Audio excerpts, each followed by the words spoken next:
second Knowledge Seekers Workshop. And we have the Knowledge Seekers from the Spaceship Institute online with us here, and Mr. Keshe as well. He's another knowledge seeker.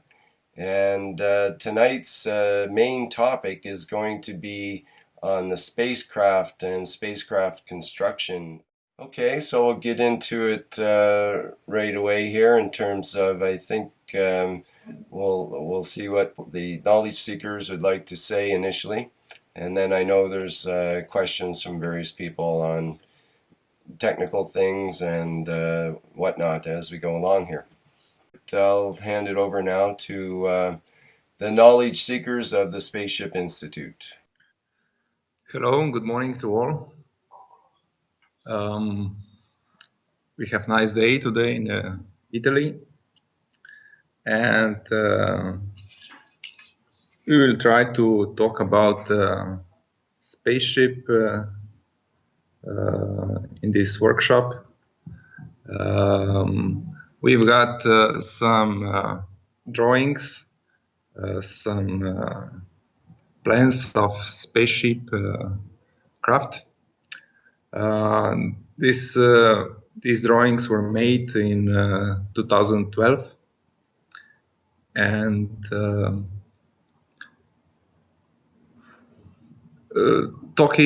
talks have been started to start building this craft.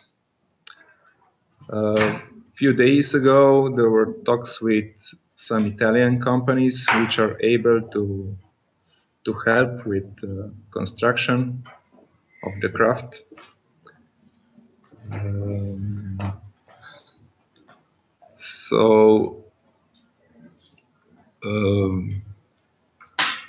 Actually, it was already last week then that what was announced on the radio show that foundation has started to raise funds for the construction of the spaceship. We are also announced that in May or June we accept the second generation of knowledge seekers who can help us with building of the spaceship. We need people with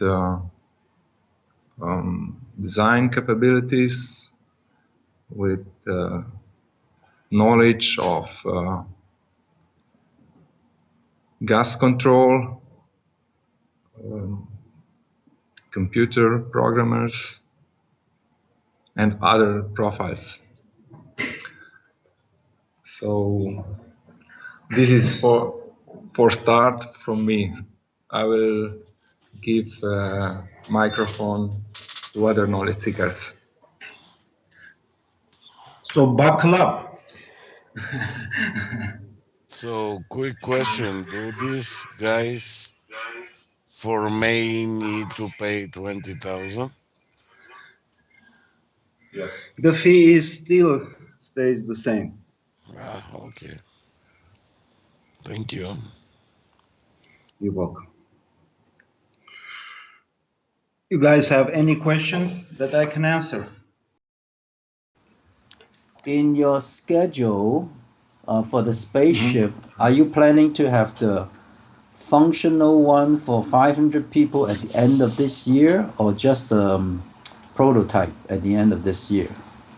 Yes, functional one. By the end of this year? Definitely. That is the target.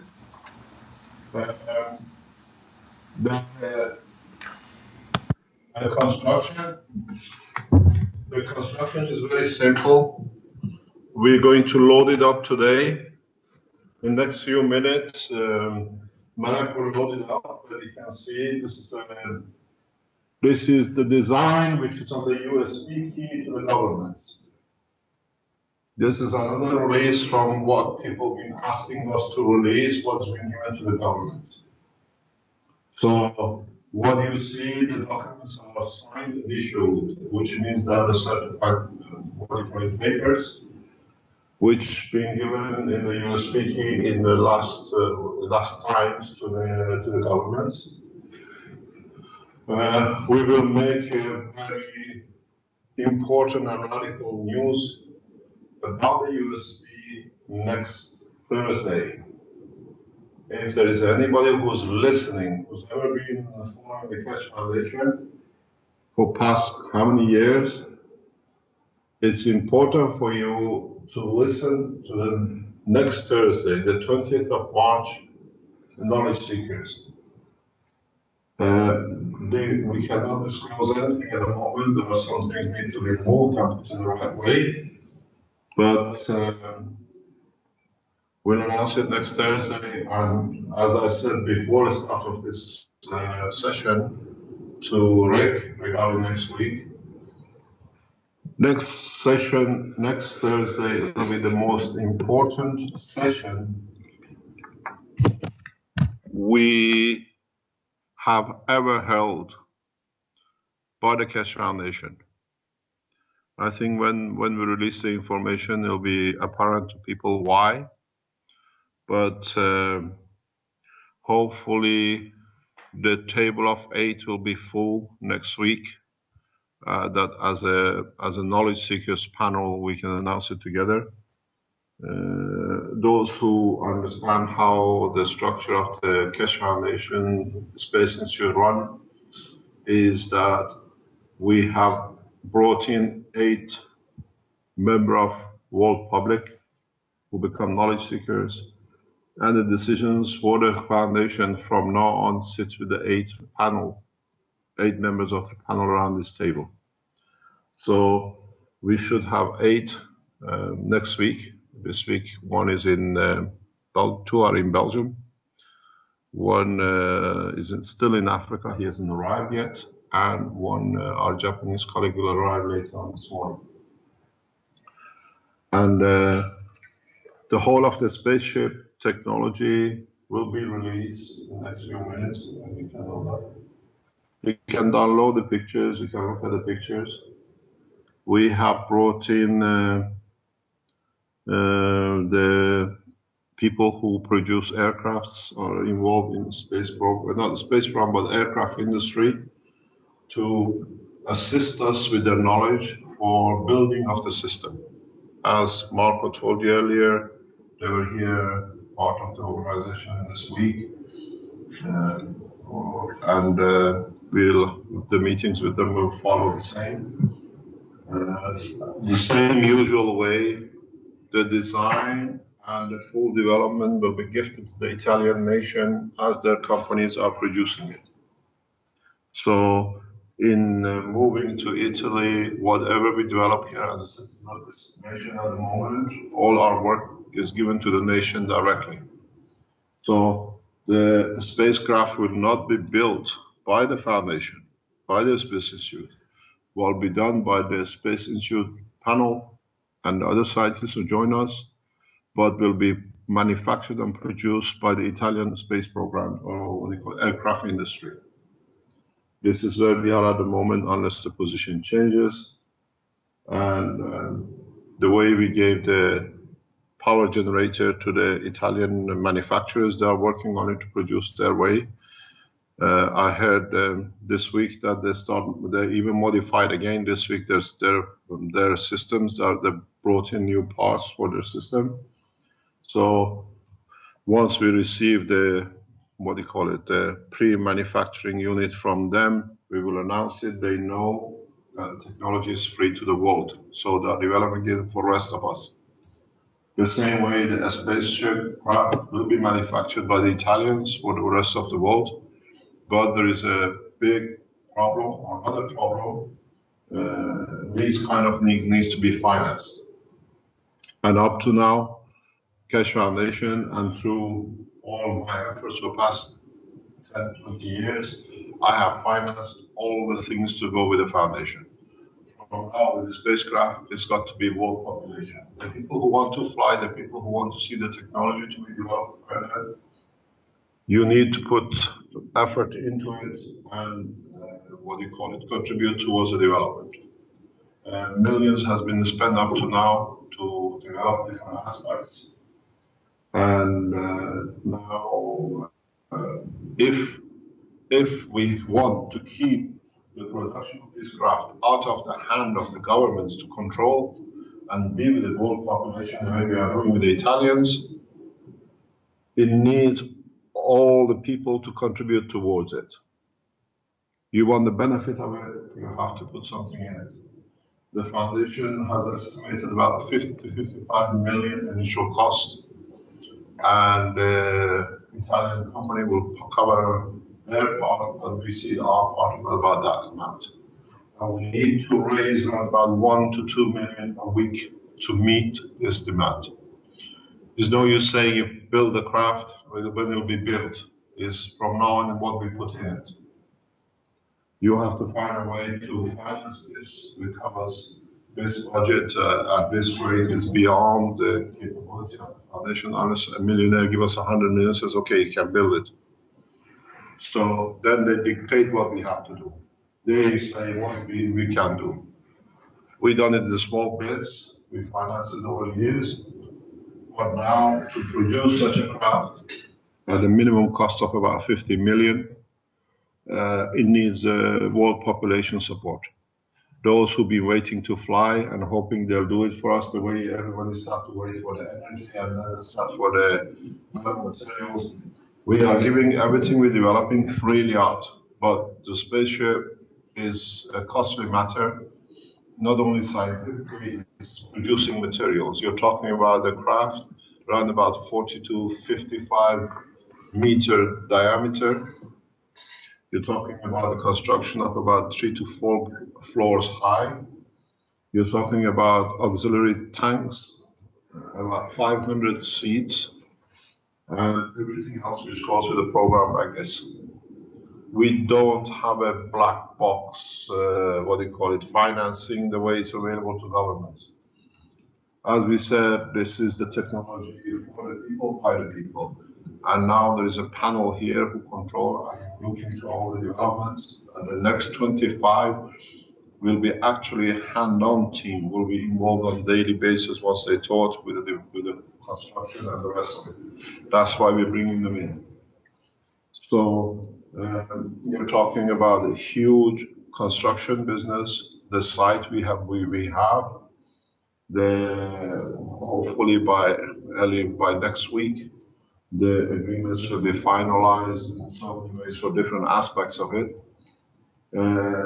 But this is not, if you're waiting to be on a spaceship or seeing a spaceship flying at this size, it will not happen unless we receive enough financial support to be able to buy the parts. This is bolts and nuts and panels and screws and chairs. So from now on, this is what I said, this has become collective job. And we will explain more in the next week session. The reactor has a base, or I should say the spacecraft has a base. Has it been loaded yet? Yes, it's loaded on Spaceship Institute Facebook. We have uploaded Spaceship Institute design to Spaceship Institute Facebook site. I will put the link to the chat. So you can see the design now is available. The craft has 5 levels. You have a level -2, or the below level, where the 3 control operational reactor seat. You have -1 level, which is above. This is where the mother reactor sits. Mother reactor, if you look at the design number 2 level, you see that what we call the universal configuration for flight is followed. center reactor in the middle on the -1 floor, 3 control reactors on -2 level. Then this allows us directional and vertical and submergence with the full shield capabilities. At the same time, you have the auxiliary tanks, all the materials which is needed. These tanks will initially be loaded if we need to, but these are for extraction of the material in a space. So you forever have a continuous supply of materials which are needed by like water, oxygen, and the rest of the materials in a daily need. These tanks are not as you see that they are limited. It's unlimited resources now that we start the conversion technology. And so once initially they are filled in a space, they'll be renewed directly. These make us totally independent of need to return to Earth to add up or top up or load up. So as you see, they are connected in the design -1. They are connected to the central reactor connection because you make your materials like water and hydrogen and oxygen and all other materials directly in conjunction with the magnetic fields of the reactors. Interaction of the both magnetic gravitational field between the 4 reactors. Yesterday, in our normal teaching lessons, we started understanding the operation of how producing material and how materials can be produced, with the show of what do you call it, solid magnets, because you get the same effect in the plasma magnets. I think somebody will tell you what they learned yesterday, how to make something which has no more value anymore. Who wants to be the spokesman? The speaker. There we are. We got Marek. He'll explain to you what you all love to have and you thought is impossible. We've been taught how to make something with all of you, and has been the cause of the problem for mankind for centuries. There we are. Marek is here. Okay, so if you want to make some gold, there is a way. You can use reactor technology to produce whatever you need. It is to be used in the spaceship, and let's say to make some gold, we can use initially mercury and dope it with neutrons inside the reactor so that it creates instability and transforms the mercury into the gold, and meanwhile it releases helium, and this can continue to continuously change the mercury to gold while keeping required conditions in the reactor so that the fields allow the mercury to be diluted in a way it can be transformed. We still need to experience it ourselves, but we are close in this understanding to the process.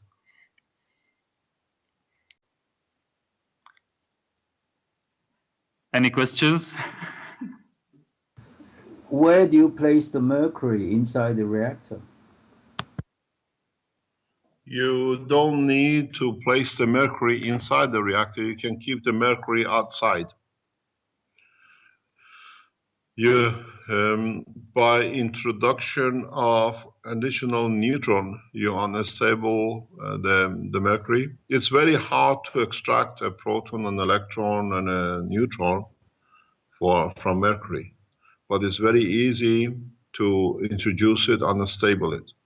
And you can produce at the same time. Yesterday we saw how a reactor can be used to produce on one side in interaction between two of the reactors water, while the other reactors is producing gold and the other reactor is producing like protein.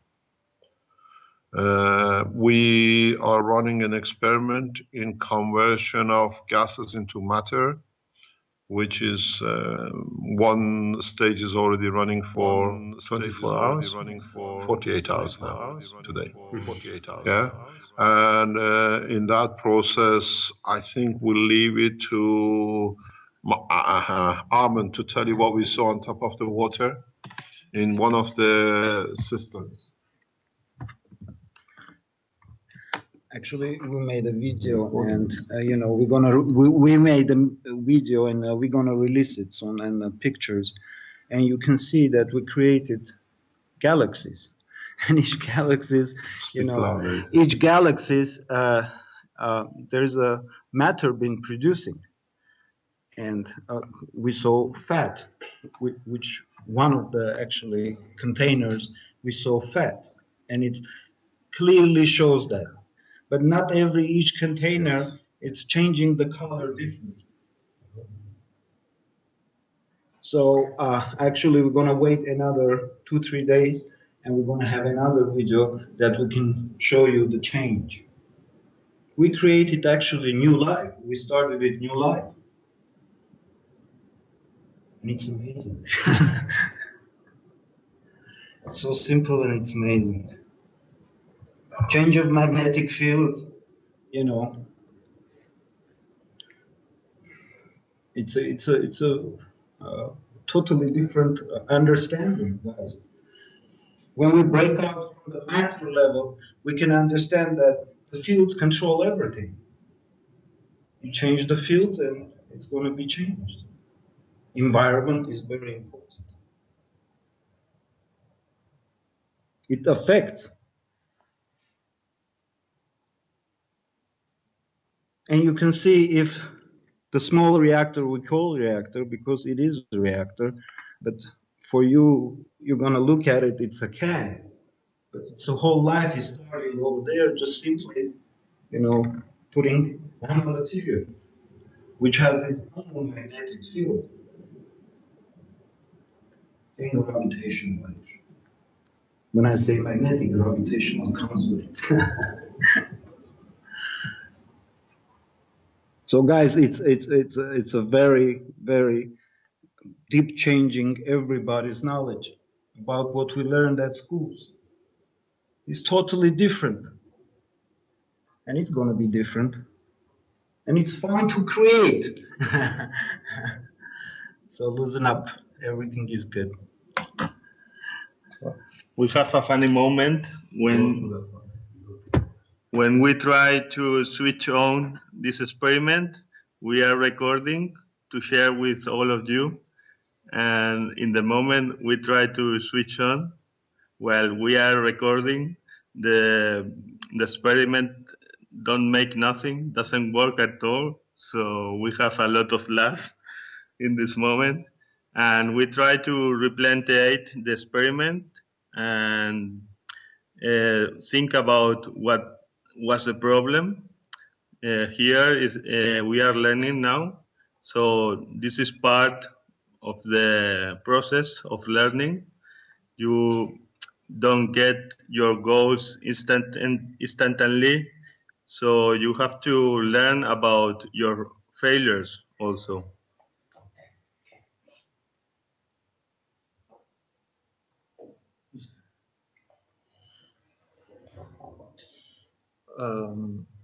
If we go a little bit into details of this experiment, I will try to describe a little bit of this experiment, what actually is going on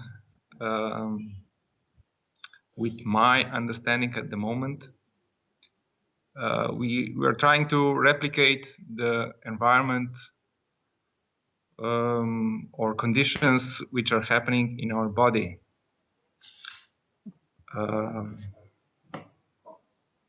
Actually, we created different containers, and we put in these containers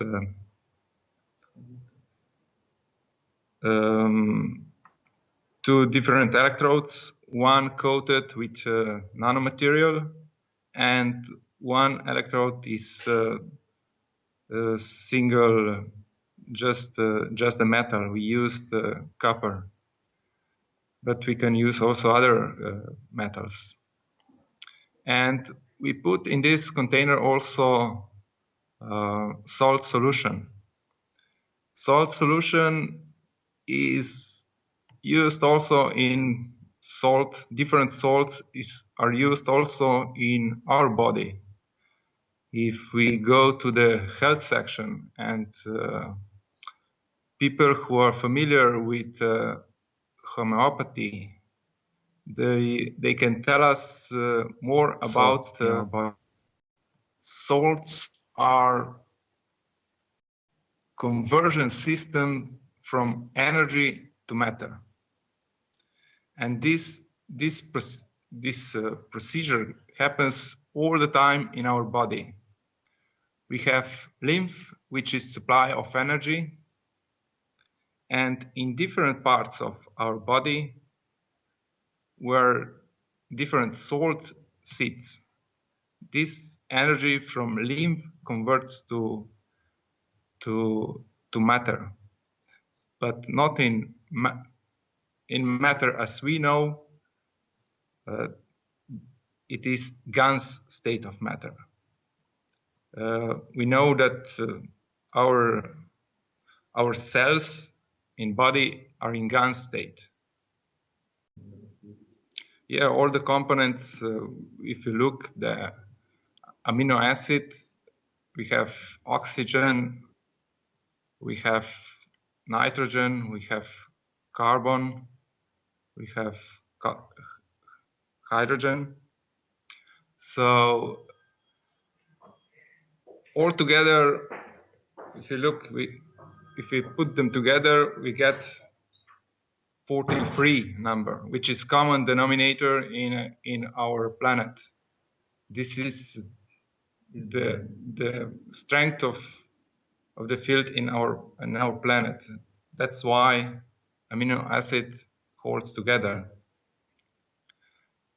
And that's the universal code of protein. Using these amino acids, you can build all the proteins in the human body, and besides all the cellular structures.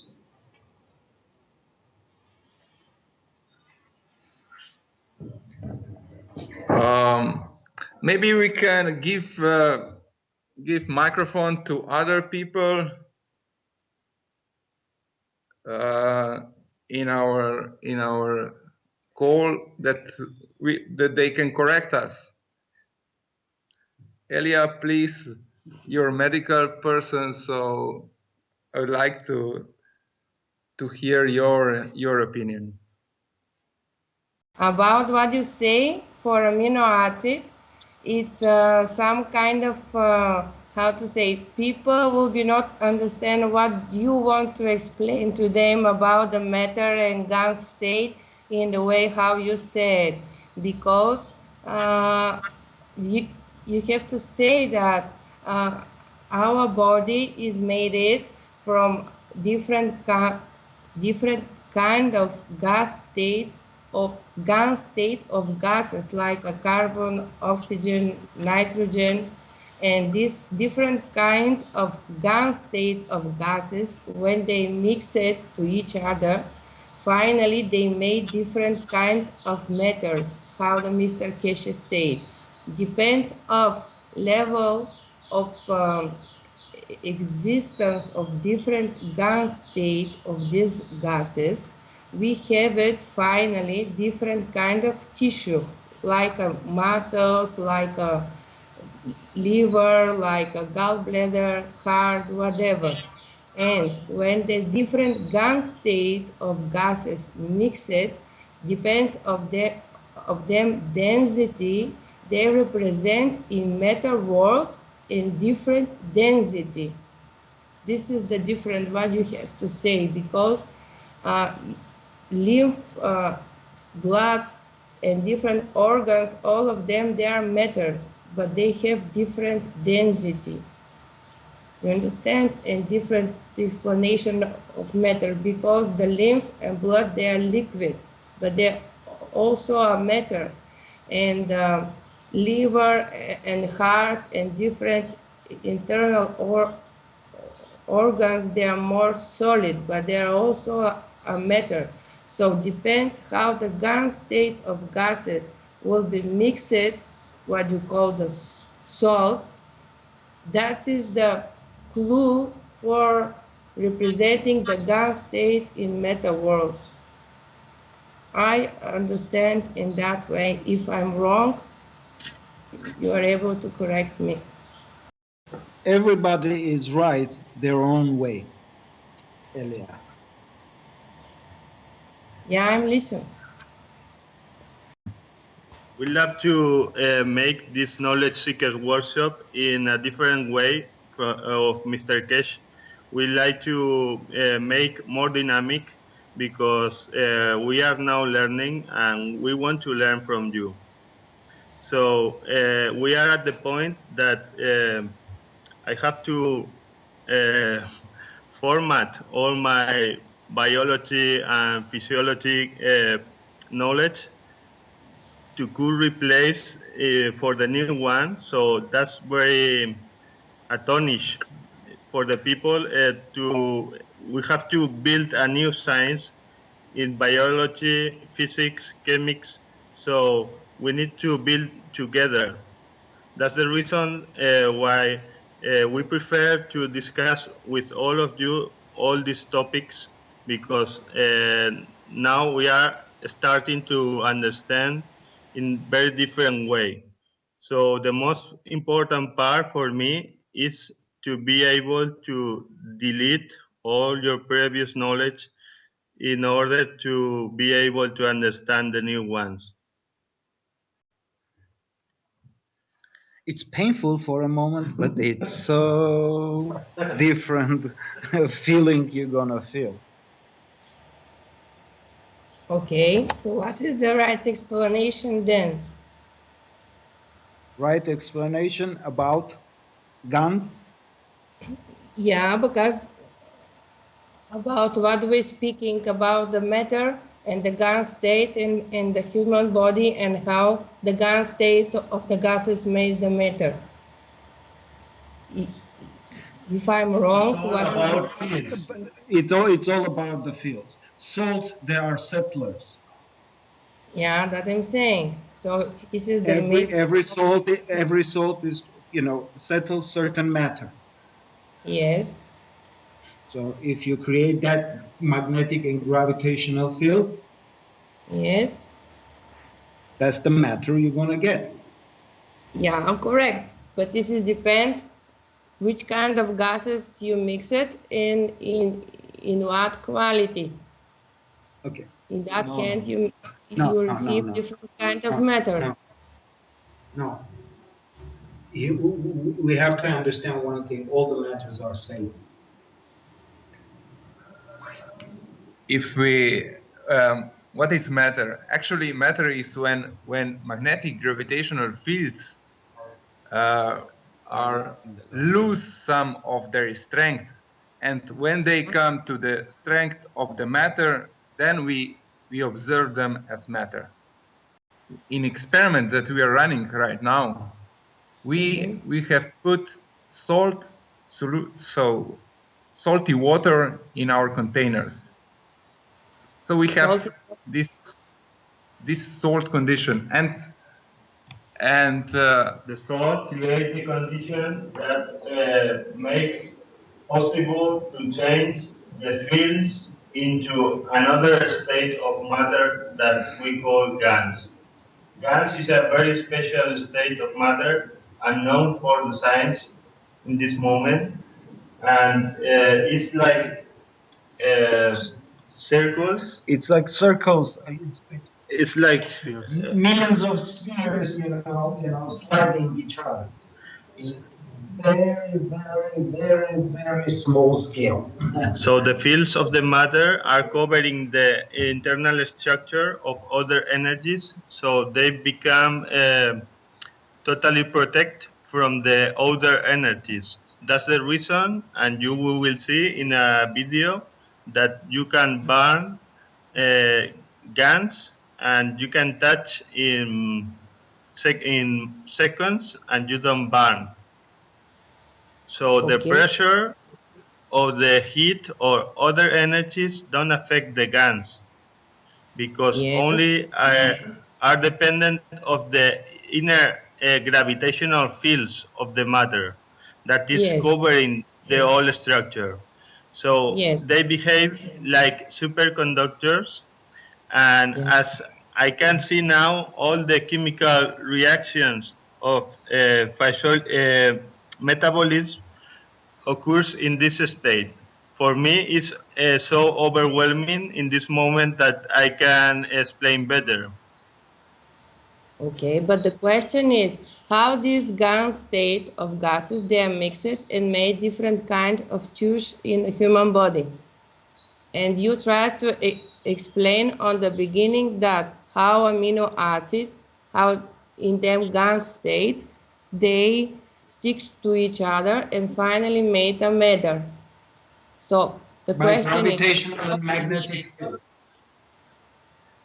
Yeah, all depends on the magnetic force of each other. It's like bending in a chemical way doesn't exist. Like we understand. That's okay, but we have different kind of solid matter. We have a liquid state like a blood and lymph, and we have a solid state also. How the nature understand which one and how to combine the GAN state of gases to make different solid matters, liquid or more solid. That is the question. Because we are made. It depends of the environment, the forces in the environment, and the responsible are these 12 cells, as I understand now. Okay, what you mean about the embryology then? Okay. Different levels. Environment. You have to say how they made it ectoderm, endoderm, and what is the difference between the combination of gas state. So because when they made it different leaves of the embryo, have some rules to do it and to combine the GAN state of the gases to have a difference. You understand? That is the tricky question, what we have to answer. 1 minute we can answer that question. But at the moment here we don't have capabilities to know everything. Which salt will create bones? Which salt will create skin tissue? Which salt will create muscle tissue? At the moment, we don't have this knowledge. That's why we need a medical person, biologists, who can do testings with this. With our simple test, it's impossible to do all the research or the explanation. That's why we need also other people who can help us. Elijah, could you repeat the question in a simple way to Mr. Keshe? Yeah, which one? The last one. Good morning. The tricky one. Good morning, Elia. Morning, Mr. Keshe. Nice to hear you. Oh, nice for you. You're back again. So the question last was because the guys told me I have some wrong point in my explanation. So the question is, what is the difference between different levels of embryology like ectoderm, endoderm, exoderm? How do nature understand how to mix the gas state of gases to create different level in the embryology, different layers like This over millions and billions of years, where the life started on this planet. These are all embedded in DNA in conjunction with the RNA. Okay. DNA carries the structural information, and RNA carries the knowledge, Yeah. or what we call like a soul, or you call it the information. Transportation of information. Yes, so that's why you have a RNA. You have a physicality, and you have a memory bank in the back of it. Yeah. DNA only carries, so in conjunction between the two, you produce the right salt, or the body through parotid glands produces the right salt in the right place for production of the skin or the tissue, or a skin of the tissue, or any other material which the body needs. Usually, in some cases, you don't need one salt, but it's a combination of two salts. Yeah. The heart muscle is a combination of 2 or 3 salts, which creates the right tissue, not hard enough, but not soft enough to be like a muscle, or to be like liquid, but flexible enough not to be like a bone. Yes. So, according to the what strength the body needs in a certain tissue, through one of the parotid glands, and in conjunction with thymus, and with the lymph node, which is responsible for that organ, the right combination of mixtures of salt or individual salt is used to create that tissue. Okay. This part of the information of the combination comes from RNA. The physical change information comes through DNA. That's why you have RNA and DNA parallel in the same kind of helix. So this is the way, according to the environment where the energy is, the material is converted to what it needs to be. Okay, but the question was, did you know at the moment each one salt we have to combine to produce different kind of metals? For example, to produce Yes. blue. In due time, I'll teach, but it's too early. These guys have just trying to stand on their legs. Don't ask them to run. Okay. But in time, yes, I'll teach you how to do it, because in the space, as I always say, you can't go to a passenger and say, "Can I have your heart, please, for the captain?" You should be able to produce, if you understand the combination the right way. You can even carry emotions to the heart through the RNA. So this can be done. Okay. This is part of the process of the development. I have to announce this is the next step in part of the process of teaching. If they allow us to stay online, and if they allow us to be able to teach, we teach everything. As you know, as I explained in the workshops. There is a whole, it's a huge apparatus has run around trying to bring the foundation down. So we have to be alert and aware of it, because we are putting too much technology out. As you saw this week, for 3 seconds, they managed to load free energy, no thank you, with my face with a cross on it, on the website of the foundation. Yes. This is not one man, it's a huge organization is running around. They're trying to bring a criminal case that they can shut the technology down. And so we go as far as we can, the way we can teach. It's time to literally mobilize all the knowledge and the people who want to receive the knowledge. I have to announce, maybe we bring it forward, the technology is from the government handed over to nation. So we hand over the technology and the space technology to the knowledge seekers.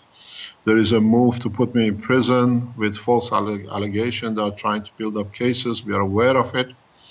They already interviewed a lot of people around Belgium, Holland, and Germany, all sorts of places, trying to build a case up to shut the foundation forum and the foundation as a whole. But that's the responsibility of people who read the books and understand it, to follow it up if they imprison me or whatever happens. So we are aware of assassination squads which are moving around Europe to create an accident. I tell you that very directly. We have report directly from the Security of Nations.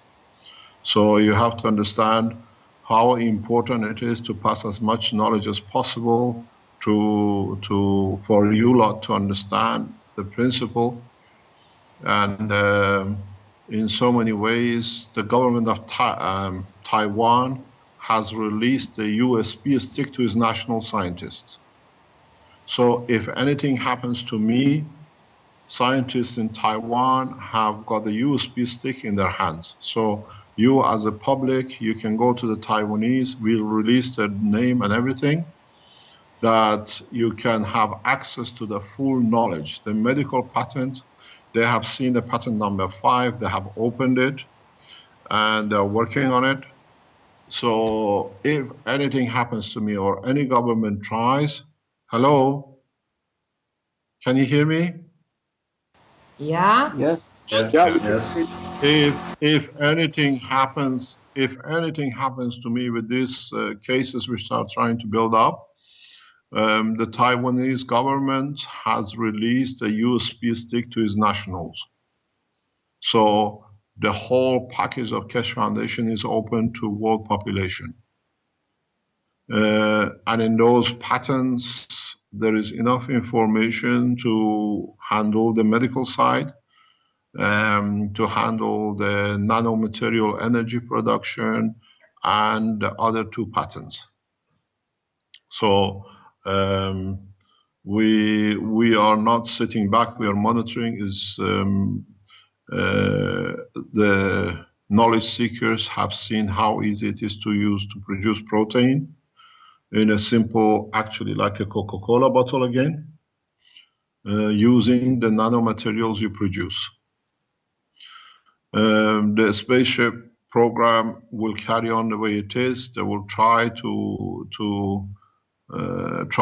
block us, but the time of the old is finished. The time of what they've been trying to block us is finished. There is enough knowledge, there is enough books sold, there is enough patent. Go. We released the Taiwanese, that we asked the Taiwanese to release the full package of USB stick worldwide. It'll be done, but in a secure way. In a way, if what they tell us they received from the government is correct, this is what I said we have to check, then on a Keshe Foundation or on your Facebook channels, you post this. This will stay for millions of years, for thousands of years, for people how to do things. I repeat again, the move is done in Belgium and it's done by the same people. They are going to do a lot of things to stop me teaching, most probably by setting up a kangaroo court, the same as in Canada they did. to accuse of whatever to stop the technology. The only way it cannot be stopped is for people to make it clear openly, this is the knowledge which belongs to you, and this time it cannot be blocked. We know there are 6-man assassination squads sitting about 2 hours away drive from where I live. And this has been given to us by national securities. So the people who think they are planning to do things, there are people within the structure of governments who are protecting the Keshe Foundation. The Keshe Foundation website most probably will be filtered that you cannot reach it. You set up alternative websites or whatever to carry on with the work. This is very, very clear. This is not something to create a hype. When you hear it, then say, oh, he said it 2 weeks ago, 3 weeks ago. So as they think these people are doing things to stop you learning and teaching and getting yourself sorted for not a free energy, but a free life, but in collaboration with the cooperation with the governments and what you call multinationals, this is the stupidity of what they don't see. You cannot kill a prophet of God. That's the bottom line. Our teaching is for good and forever. The time is finished. The time of old is finished. The time of the new is in the hand of people to understand the correct procedure. I release these in short terms, in short ways, in coded messages for years. In the peace message, we said the scientists are messengers of God. But if you look, we don't only teach science, we teach the ethics, which is the job of the prophets of God. You cannot silence prophets. They put a thorn on the head of Christ, and they said, if you are a king, where is your throne? And we have seen now every law in every nation on this planet, being communist, non-communist, Christian, Muslim, is based on the teaching of Christ because it's correct. The same is with this technology and what we release it.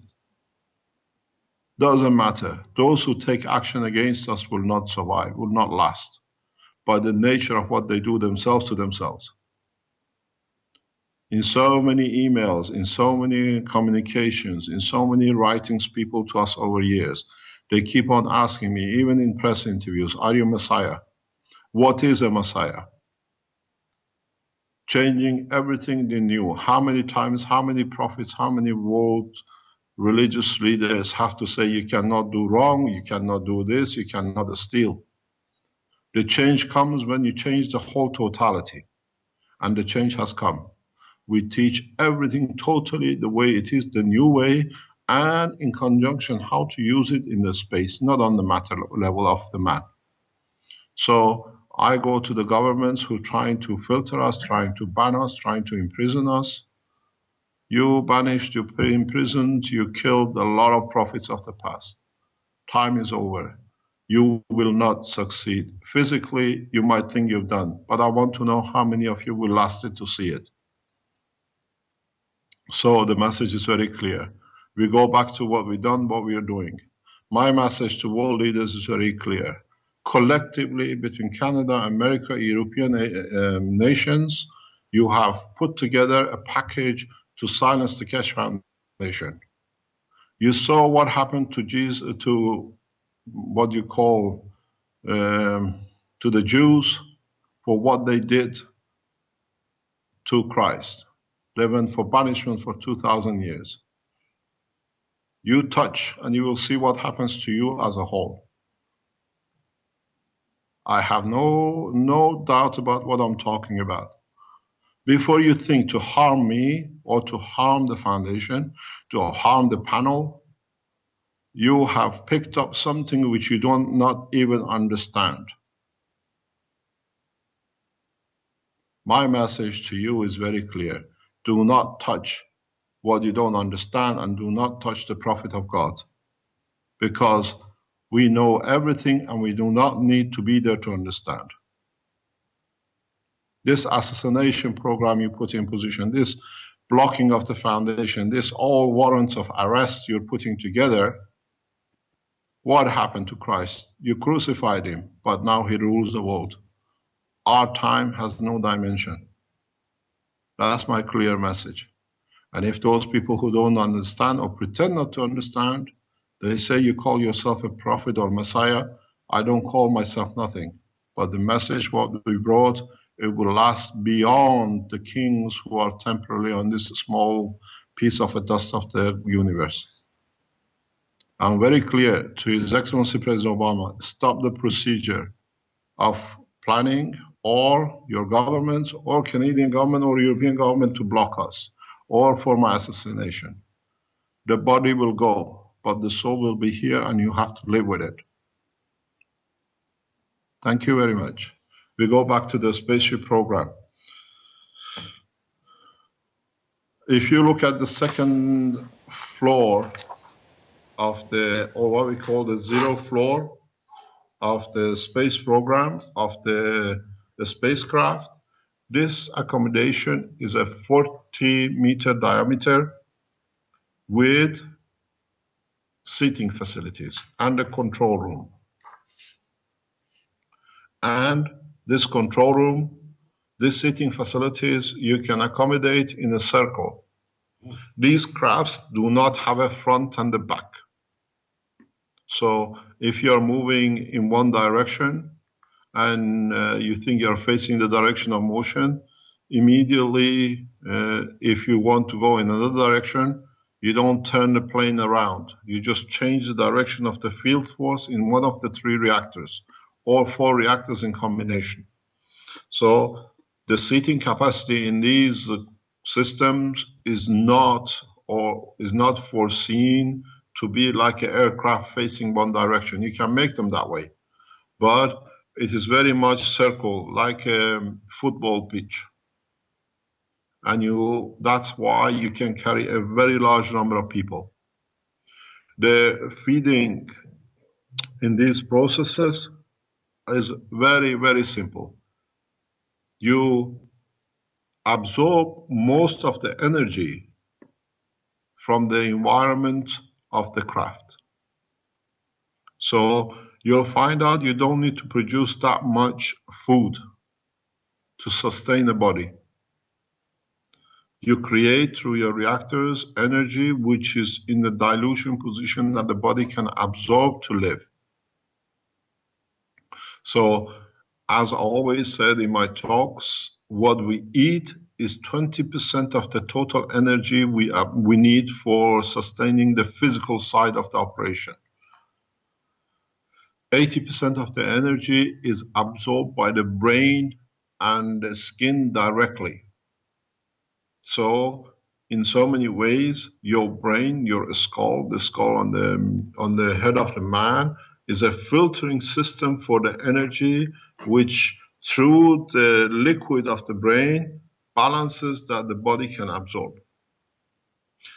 In these crafts, you feed your passengers through the same way. What this means, if this is, do you understand, Elia? Yes, sir. I'm listening you. Okay. In this process, I've said this before.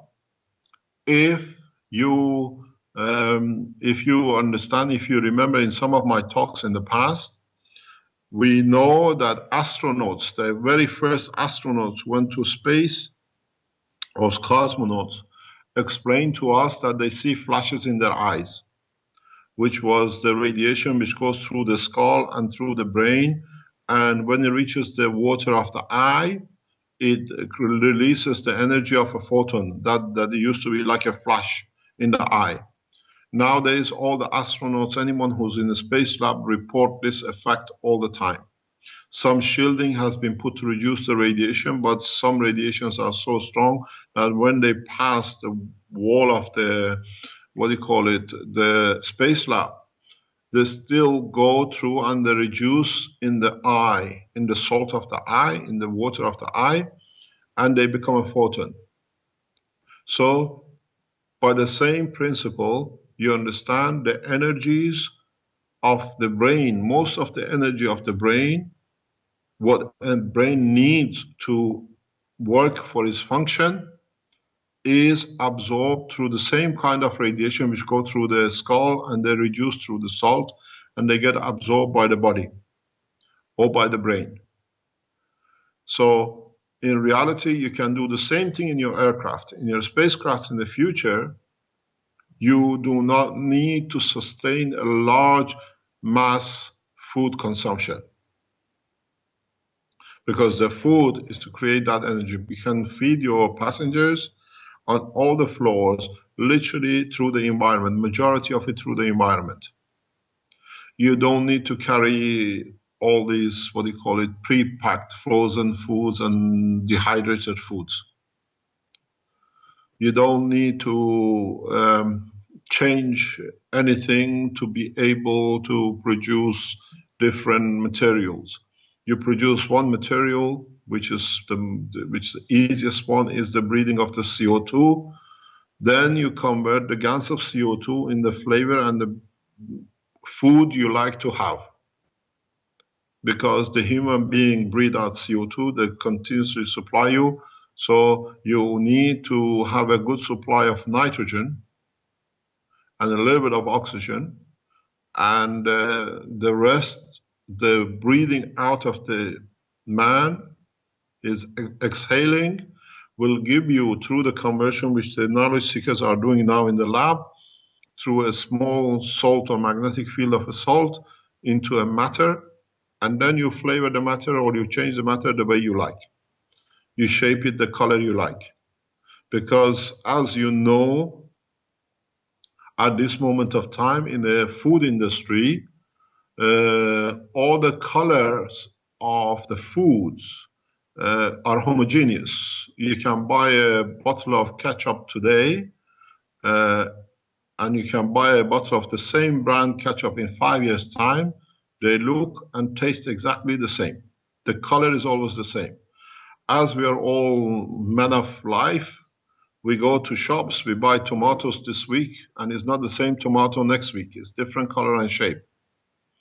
So how they achieve this homogeneous color, this is done through the coal. All the colors which are used now, for most of the colors, 95% of the colors used for coloring food is produced through coal, through the carbon. And you can repeat the same process to the man when he breathes out CO2. You can use part of that carbon for coloring the food. You wanted the banana color, or you would like it the steak color, or would like it to be the color of a vegetable. So it does not need to be, because in a way, the material which you absorb or which you produce as a gans of CO2 is already in a state of the gans. So when you eat it, it releases its energy directly to the body in a gans state, which the body is built of and made of. If you remember in my previous talks, I say the minute you touch the CO2, you taste it. The minute you touch the gans, you taste it. Why? Because its gravitational magnetic field is in the gans state, is in the state of your own body. So this explains more in the bits which we've been teaching past months and years. Why? Now everything comes together. So you will find out in most of these control systems, you need to only produce 2 or 3 materials as a reserve. Fusion does not happen in the universe. At the moment, man has the biggest problem fusing 2 atoms of hydrogen. How can they fuse to make food of, let's say, nitrogen or whatever, or calcium? The way you do it, you achieve gans state, and the mixture of different ganses, you achieve the release of the energy in the level which the body needs. It will do it internally itself.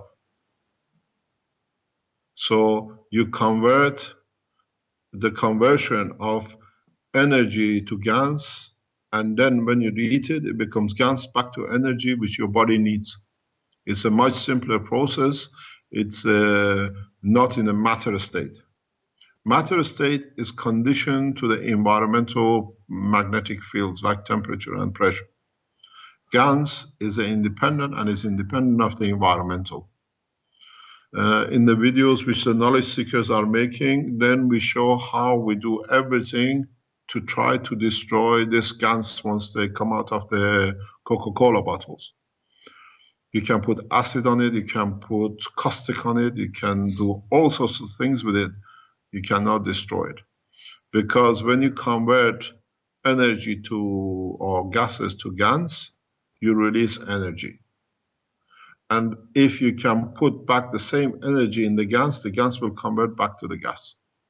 This is why when we cremate the body of the man, we are left with the salt.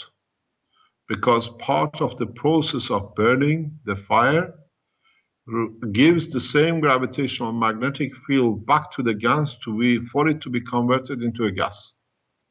So in fact, if you can control a crematorium where you cremate a body and you can absorb all the gases and hold them and put them through the salt position, you can have the body of the man back. But you got to know which part goes where. This is the reality about the creation. As much as we call about the conservation of energy, this is the conservation of magnetic gravitational field. So if you cremate or you burn something, because you give the same gravitational magnetic field energy back to the GANs, it converts back to the gas.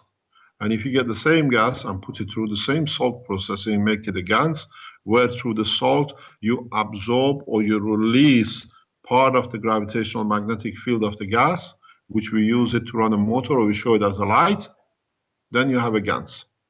This is the secret about the creation. Up to now, you are used to pressure and temperature to go from solid to gas to liquid, or solid to liquid to gas. Depends which one combination of which two or one you use.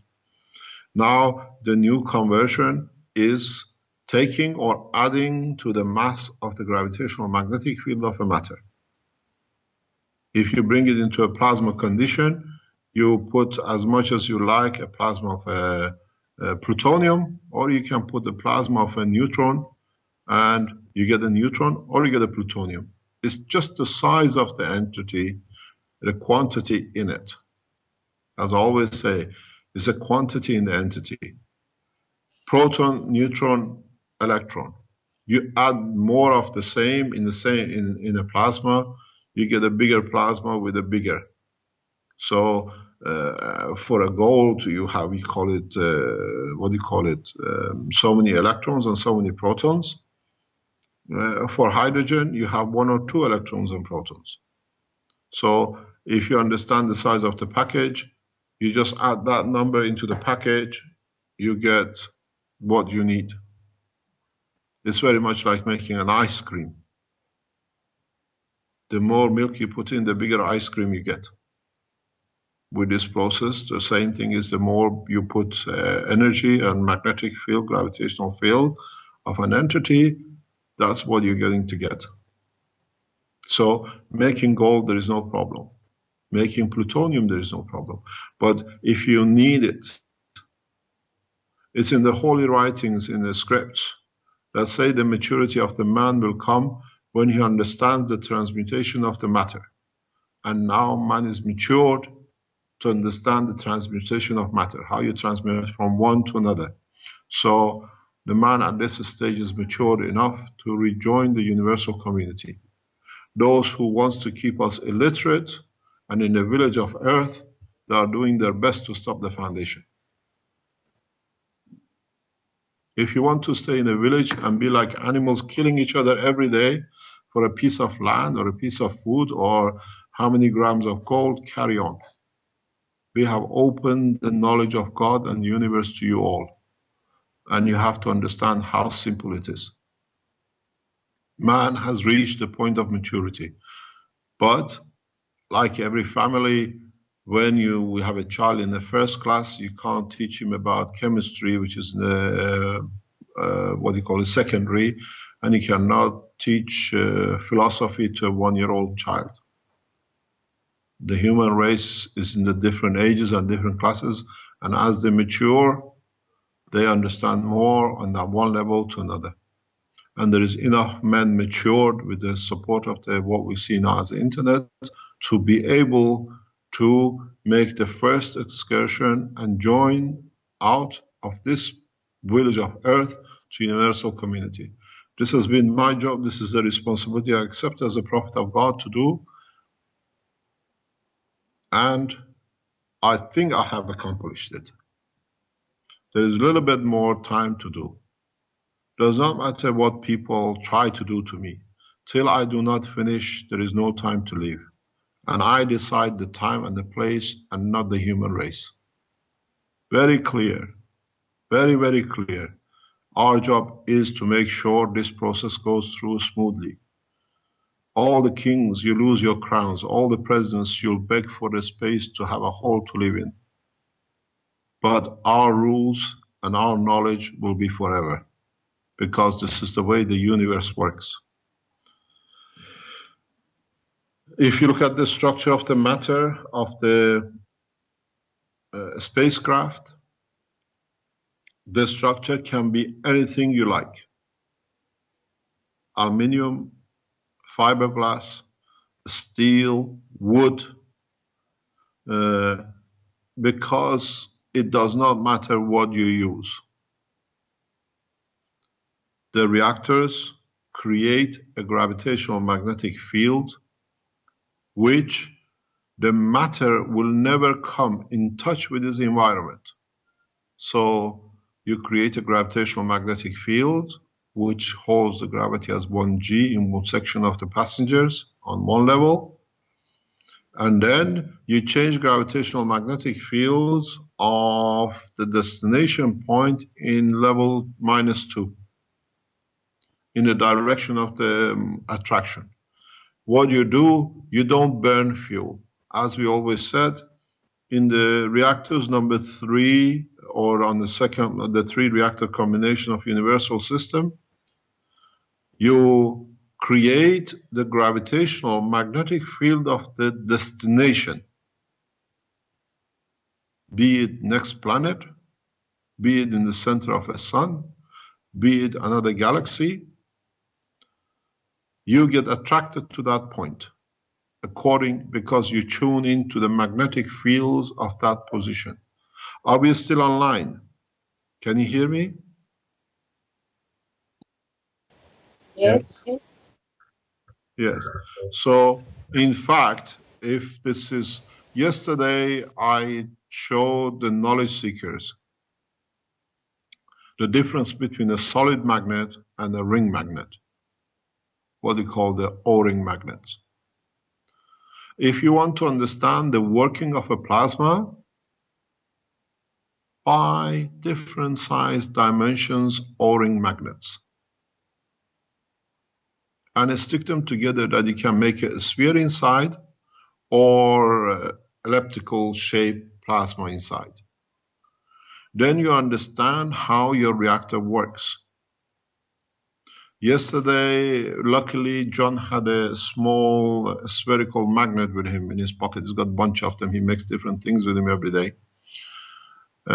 We put one of these spherical magnets, behaving like a plasma, in a see-through sphere. And I showed how we can and how the difference is between using a solid magnet to change the structure of or movement of the plasma, or use a ring magnet. And they've seen how easily the spherical magnet moves inside. The spherical magnets, inside the spherical magnet, is very much the behavior of a plasma. In the center, there is a rush, there is a stronger magnetic field. You call that the principle. Between the center and to the wall of the inner part of the ring, this is your transition. And the ring is a matter state. If you understand this, you can do the same thing with the plasma inside your reactors. What this means, you can push your reactor plasma to one side in conjunction with, let's say, one of the reactors in the lower floor that you would like to create gold or diamonds or whatever from that space structure gap. You push the plasma, you compress the plasma to another side to another reactor, which what we call it, let's say reactor number 2 in the -2 floor, to produce different things. But this is very much materialistic. In the long run, you will learn you can do the same thing in your reactors and outside your reactors. So to understand the same thing, go back, use the magnets, use the ring magnets, use solid magnets to create and control the protein in the body of the man. This is how we use magnets in our medical side. Understanding. The Belgian police has been going around telling, you know, it's only magnets, it's fooling everybody. It's just selling magnets. But if we sell magnets and we understand the process of a magnet, how come people can walk? How come people can do things which they couldn't do before? It's understanding the structure of the plasma and where you put the system.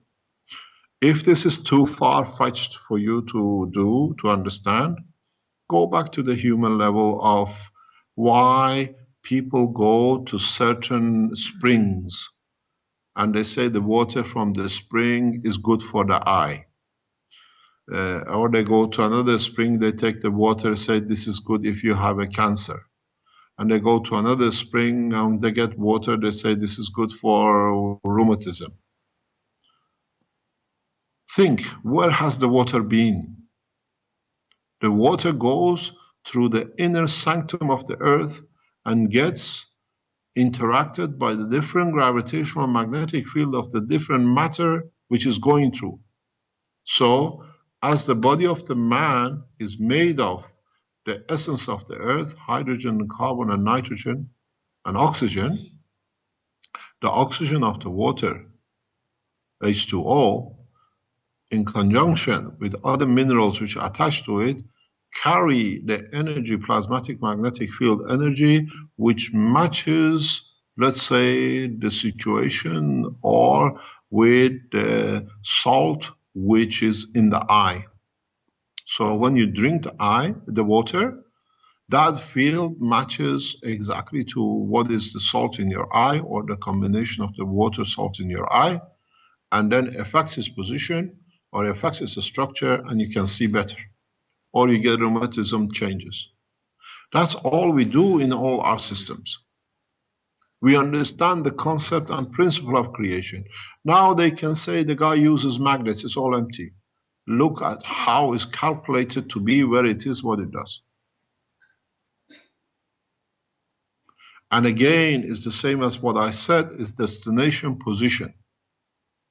You target to go to moon. You make your reactors to get gravitational magnetic field of the moon. You don't burn any more energy. The space rocket, the space technology is finished, as we said all the time. Now there are 6-7 reactors running here in Italy, and we have given the design to the Italian manufacturers to produce the energy reactors. That's all it is. You produce gravitational magnetic field of the destination. Destination is Mars. Destination is Jupiter.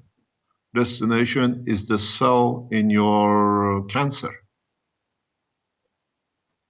Destination is food in your stomach, what it can absorb. As we showed with Fukushima, there is no magic once you understand how simple it is.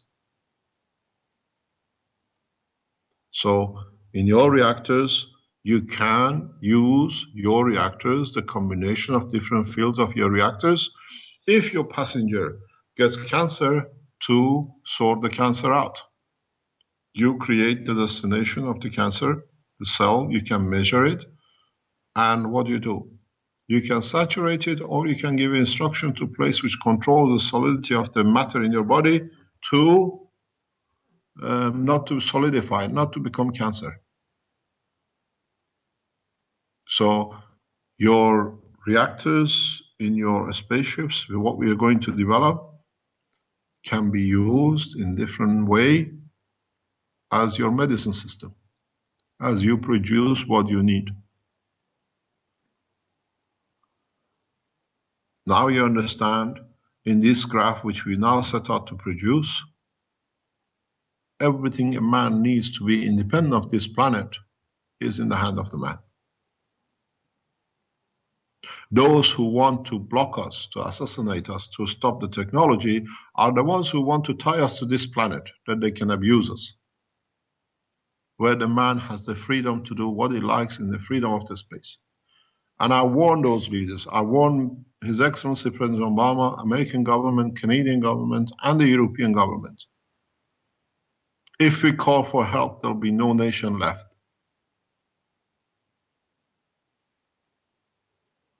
Very, very clear.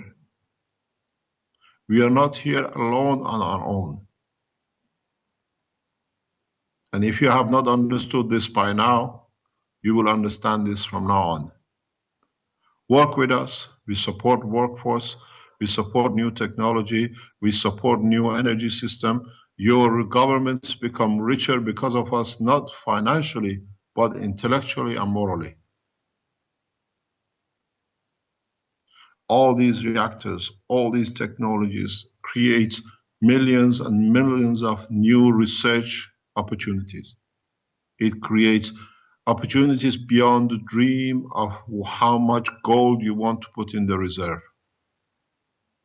Block us, we wipe you out. Not me, but the process is very easy. You do it to yourself.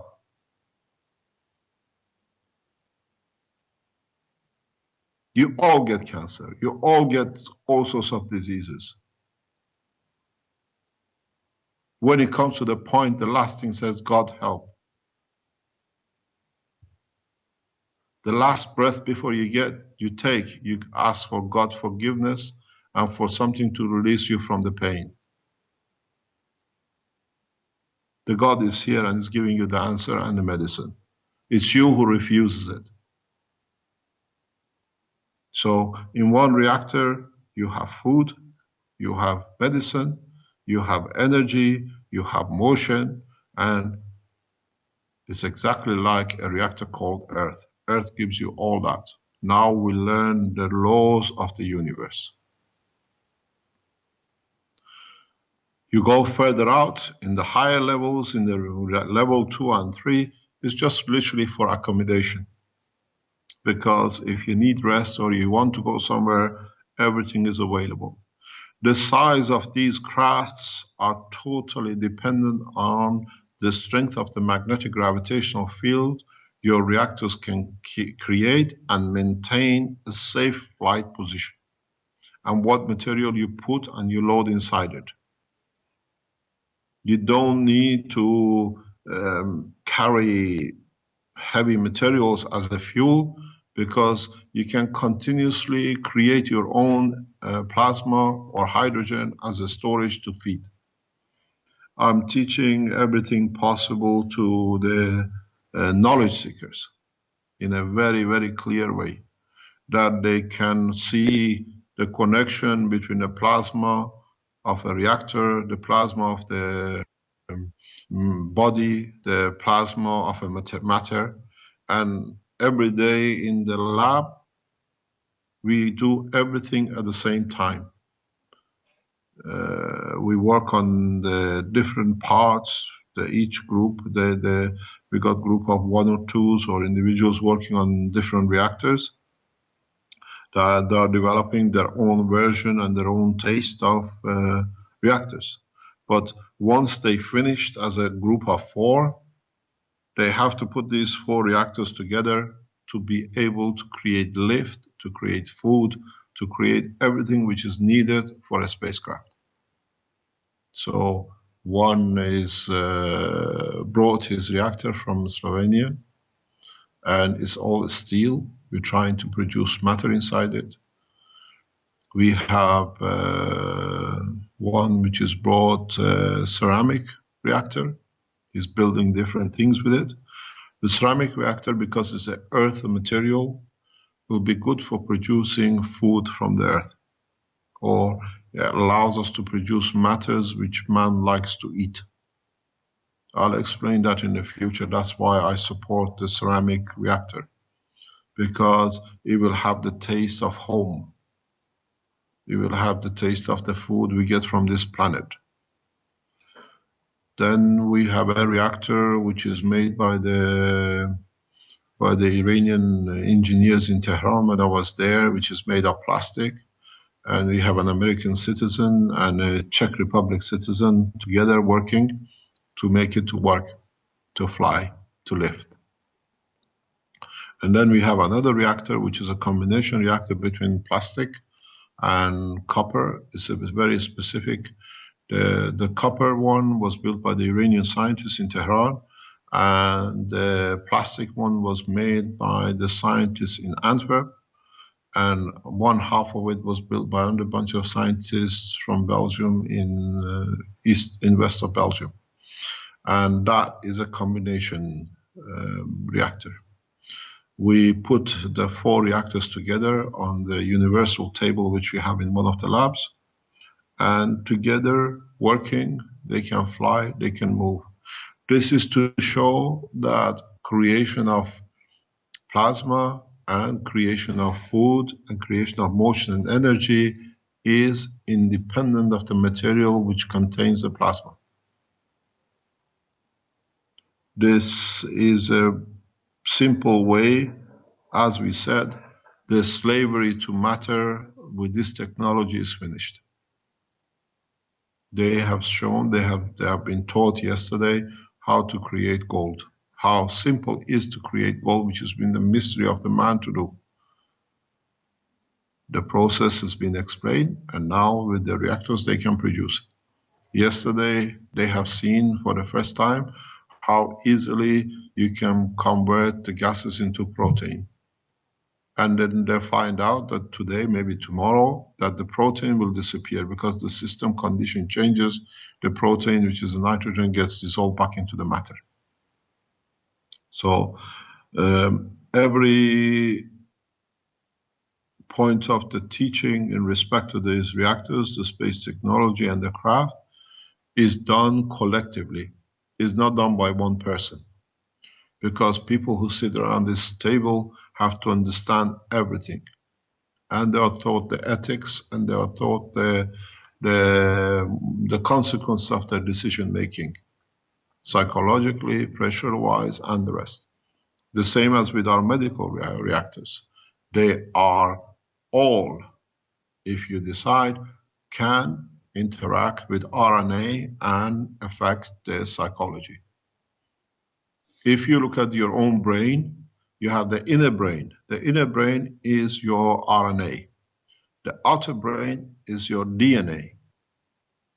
So you connect the two together, you can create the body of the man with the essence of his life, which is his center, anywhere in the universe.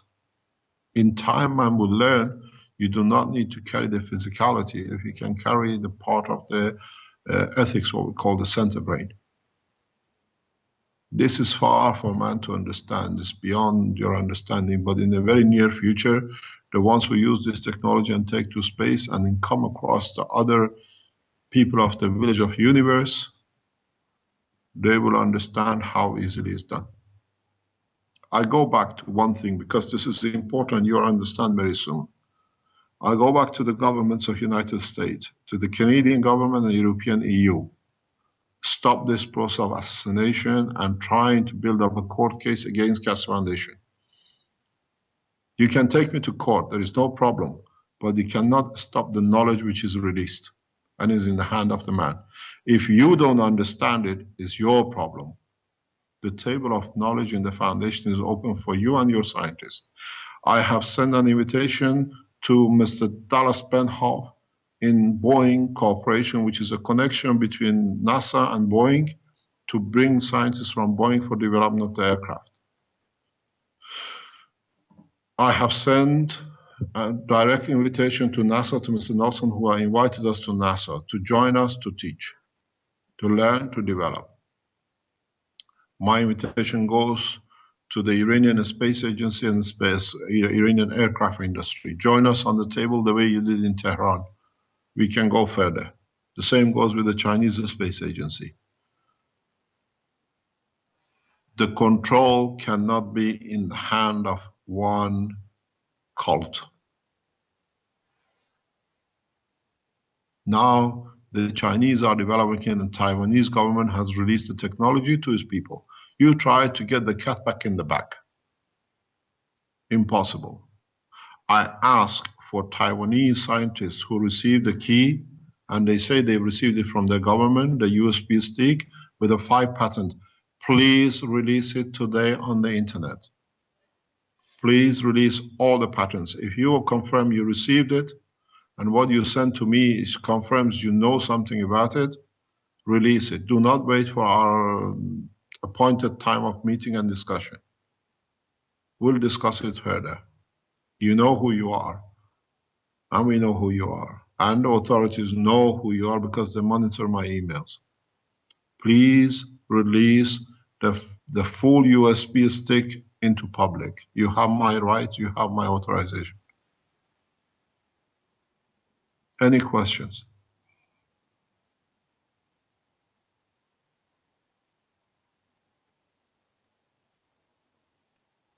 Hello? Yes. Yes. We're here, Mr.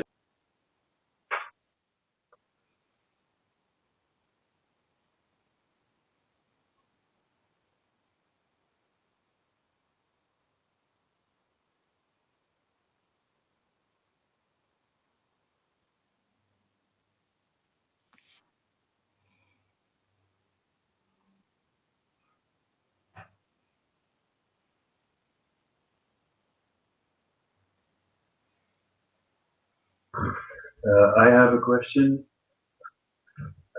Who's speaking? I'm here from the Netherlands group, from Belgium. Yes. Yes. And I'm busy with the nano-layering. I made some videos of it, and I wanted to know if I made some mistakes. I don't know. What have you done to it? Can you repeat, please? I've made videos of it. It's on my YouTube channel. Yes. And I wanted to know if I made some mistakes or something.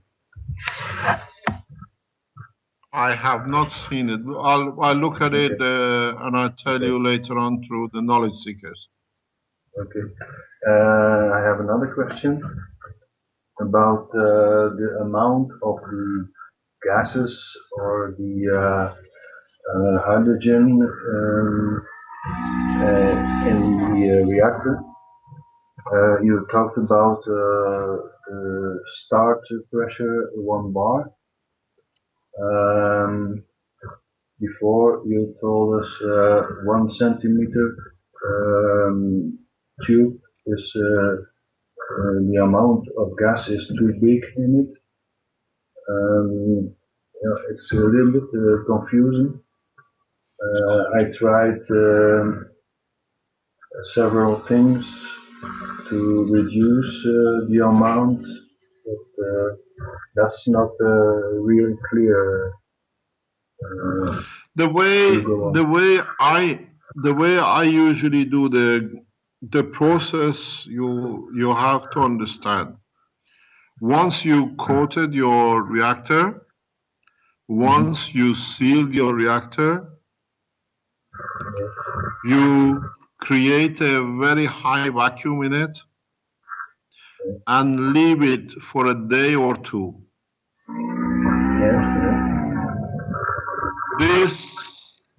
There is a lot of noise in the background. This will allow any surface matter which is going to open up and to be released. Then you fill your cylinder, your your reactor, with hydrogen. Let's say if it depends on the size of your reactor, you fill it with, let's say, if you use a 6mm tube, Yes. put a valve on either end of the 10 centimeter. Pick 10 centimeter, fill at 1 bar this centimeter with hydrogen, and then vacuum your system fully, and then open the gas to go in your chamber. So you fill the chamber only with hydrogen. Don't rotate, don't do anything. Leave it for maybe a day or so. That the hydrogen goes in and fills up any gaps, or if there is any combination to be done, any chemical interaction, then you evacuate your chamber again to the full. Then you repeat the process 2 or 3 times. That majority of the molecules in your chamber will be of hydrogen. Don't forget, do not, while you're making your cores, never touch with a bare hand, and make sure you don't touch the center or anywhere inside your reactor core, because you leave a fingerprint, and the fingerprint, as we all know, is fat-based, amino acid-based. So you don't leave any fat inside. Then,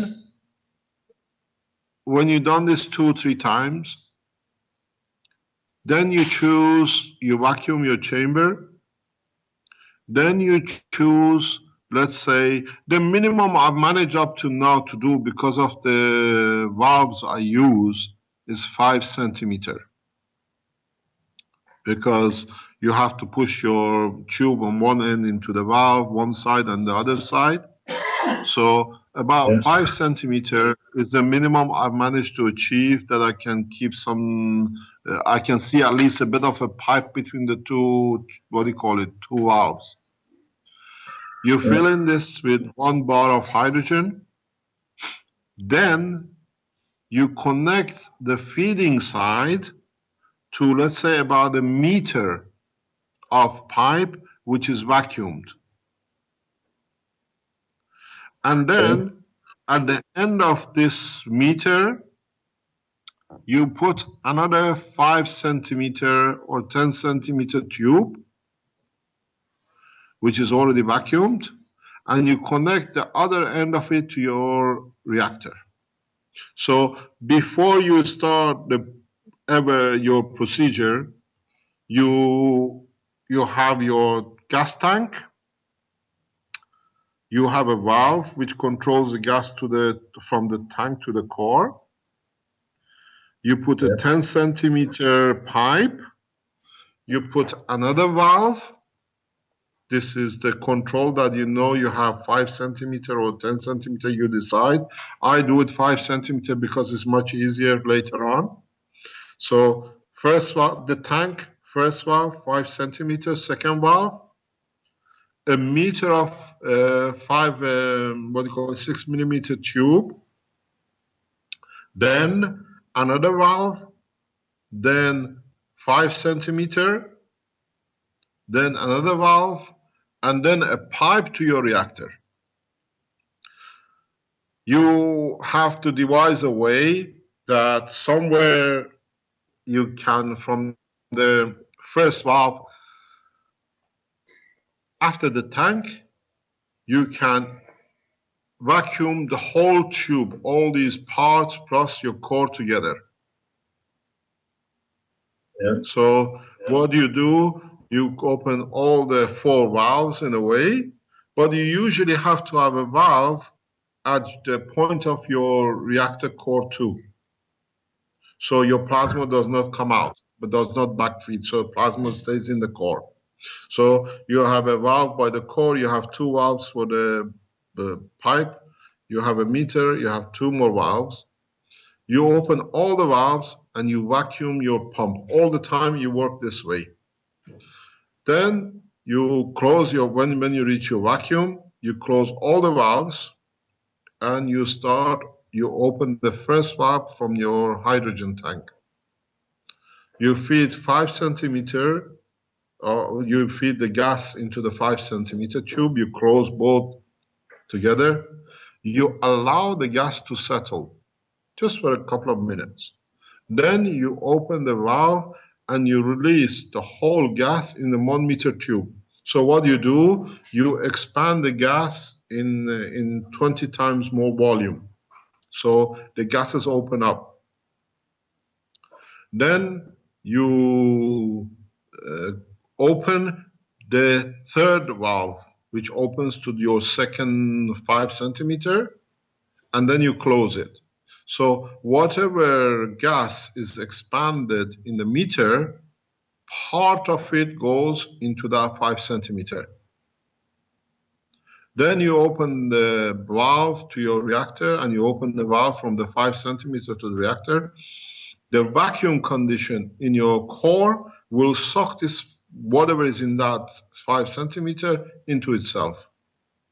So this becomes the first load for your reactor. This plasma, this gas, because you've done all your vacuum and gassing of the hydrogen before, it becomes your first loading. And most of the time immediately gets absorbed or it goes into different, whatever you call it, in the body of the reactor or in the space of the reactor. Okay. There are 2 points. Before you start vacuuming or during the time you vacuum, before you start the first load of the last 5 centimeter, you run your reactor for about 5 or 10 minutes. That if there are any heavy gases left, any heavy material left, due to centrifuge, will go into the nanomaterial. This is one of the reasons we use nanomaterials, because it's like a sponge. So these materials don't stay on the surface of the nanomaterial. Through the gaps and holes, they get pushed to the physical boundary of the core in the back layers of the nano layer. So what you get in the outer layer, in facing the hydrogen, is more or less pure surface. Now that you've fed your hydrogen in, the hydrogen opens up to the full volume of the nanomaterial. And as it's opening up very slowly, due to gravitational magnetic fields and the porosity of the nano layers, which are mostly in the gas state, electrons are absorbed in these gaps because they are more or less of the same matching. It's filtering. So you're going to be left with some plasma. If you have tools to monitor, you'll find that every time or the first time you feed the gas in, you will see a drop or change in the flow of magnetic field of your plasma, which means the plasma is literally acting and pushing into the nanomaterials, very much like piezoelectric, puts pressure on it, they release some of their energy, you can pick it up. This shows you created the plasma or not. One of the tests you can do is that you again repeat the process. I explained this yesterday in the lab. You make sure, this is very, very important to understand.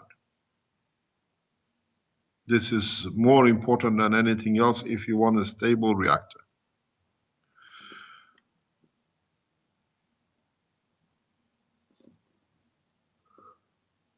For a smooth, very, very smooth operation, never feed the gas into the center of the reactor. because by laws of centrifuge and gravity and magnetic fields and vacuum, when you already create the plasma and you feed your second cycle of hydrogen in, the hydrogen has to go to the outer boundary. So it has to pass through the plasma which you created, it collapses your plasma. If I can explain, it's like when you put a pot on a cooker, you see the bubbles of hydrogen, oxygen coming all the way up to the top through the water. You do the same thing with your plasma, so you disturb the plasma. The feeding of the gas into your reactor has to be from outer surface, that the gas comes in from the outer boundary, and as it gets into as through the what they call it, the vacuum rotation and the nano-materials gets ionized, it joins from outer to the center plasma. So in a way, you squeeze your original plasma further in. When you add hydrogen in this method, you literally, as you ionize, because you're doing very, very minute amounts, as you increase your pressure, as you increase your gases, you increase the pressure on the center plasma. And then you start getting nano-layering of plasma one on top of each other. If you build enough pressure, by experience you will learn, single core reactors are the best reactors for movement. Because now you create the same condition by different magnetic field strength of plasma over each other, the same condition at the center of the sun. On Earth, we have the partition, what we call the solid core. In the universe, in the magnetic field in your body, there is no partition. The partition is created due to difference in gravitational magnetic field strength between layers. And as they interact with other layers, they create the initial gravity. In a space technology, you do not run multi-core reactors by the solid partition. For teaching, we use it. But in essence, even I was teaching yesterday to the knowledge seekers, you do not need to increase pressure. With using your second or third reactors outside in what we call the -2 level, you can pressurize your plasma to create sudden increase in going, for example, from the matter or from the lower transition strength to higher transition, because you reduce the size of the plasma, it becomes strong, you increase your gravity magnetic field in a very rapid way in a nanosecond, and you do not need to, do anything else. You do not, in the space technology gravitational system, you do not control your plasma for gravity by feeding materials. You control your gravitational magnetic field by squeezing and increasing the layers pressures on your center plasma, because it's always there. And your magnetic field production for the energy is in the same way. So you have to understand the operation. If you have a central column which feeds into your reactor, you need that central column for something else, but you got to make sure that your gases are not released through the central column tip. The gas has to be released where the central column comes into the core, at the right edge interface. Otherwise, you create a plasma and then says, oh, it doesn't work, because you created that bubble at the bottom of the cooking pot, and that bubble, due to gravitational magnetic field and due to rotation of core and through the vacuum condition, has to go to the outer boundary. So it has to go through your plasma. It disturbs the plasma. So you collapse the plasma, now you made a thicker layer, now your plasma is not in touch with your nano layer to be kept as a plasma, so you lose your plasma, so the system doesn't work. The process, you have to understand what you're doing. But we keep a center point in the plasma, nano-coated, because in fact we allow continuous, what we call like a principal point in the center of reactor. By keeping the central column in the center, and when you put nanomaterials on it, you don't allow your plasma to bubble. The reason for central column nano-coated, the way we always said, is not there to feed the gas in. The purpose for it is to have a center point that in high transformation, you keep a stable plasma. Your plasma doesn't go out to wobble and touch the walls and all sorts. The feeding has to come at the point of entry of the central column in your reactor. You feed, it's like you put a blanket on. Can you hear me? Yes, I don't have a central column. Yep. So, in fact, you create multi-layering through your hydrogen. And then you can create a multi-layering through nitrogen and argon or whatever in the same reactor or other reactors. And this gives you the effect of the salt proposition. What you nano-layer as a layering in the reactor dictates how your reactor will be and what it can produce. Because your nano-layering, your what you call blanketing of the gases, is the limit of the matter you want to produce. If you use argon, producing matters up to argon level becomes very easy. Hydrogen sits below, nitrogen sits below, sodium, which is part of the salt, sits below. So your outer layer boundary dictates the material you can produce in your core in so many ways if you want to do it in efficient, continuous production, unless you convert the matter to that level in your plasma field. That's a very advanced technology. The loading table I used for the gases, I used at first 1 centimeter and a half, then 50 centimeters, then 1 centimeter, and then was the pipe to the collector, where all the gases mix, and after that was for loading in the reactor.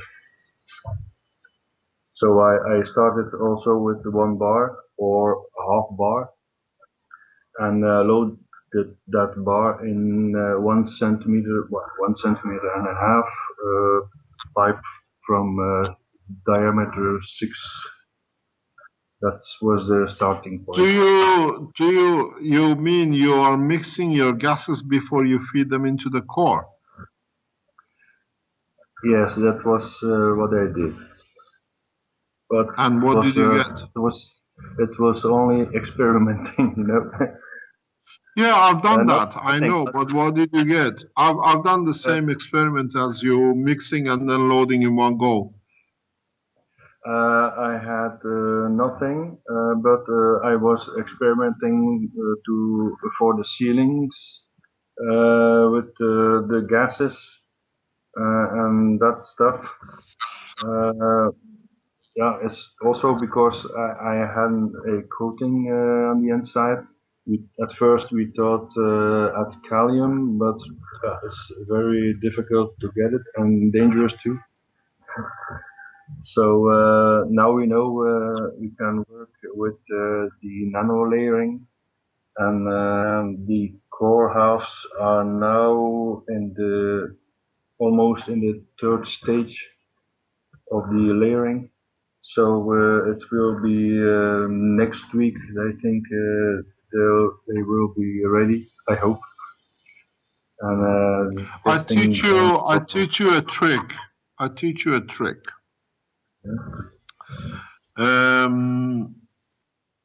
The trick is when you build your reactor,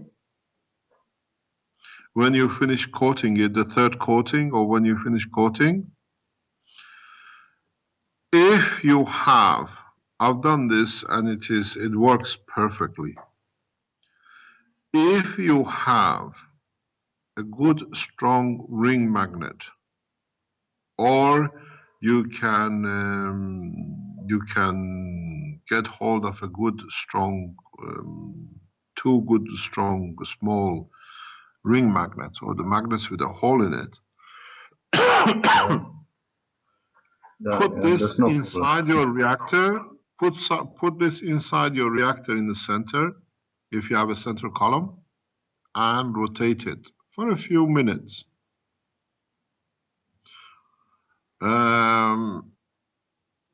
If it's easy for you to open your cores and see it, if it's too difficult, you don't need to do it.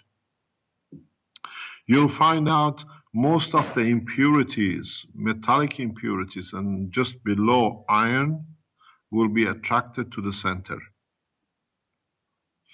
Or they'll be pushed to the outer boundary below your interface of the nanomaterial and the matter.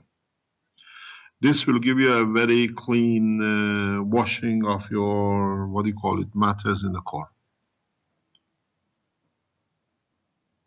Okay. So if I don't have a central column. Okay, if you don't have, the other thing you can do is I can make them. No, but you can do it if you cannot get in there and open it and see it again. Is get one solid magnet, round magnet. Not you always, when I speak with a magnet, I'm talking about circular magnet, not the rectangular and other shapes. It has to be circular. You get a ring magnet and you get a what do you call it? A solid magnet, and you spend 10 or 15 minutes literally gluing the matters to the back of nanomaterial. What it is you hold you have to know exactly which one you're doing. You have to use the north pole of the ring magnet, which is the exit point, and you have to use the south pole of the solid magnet. You understand? So the flow of the field is from the ring to the solid.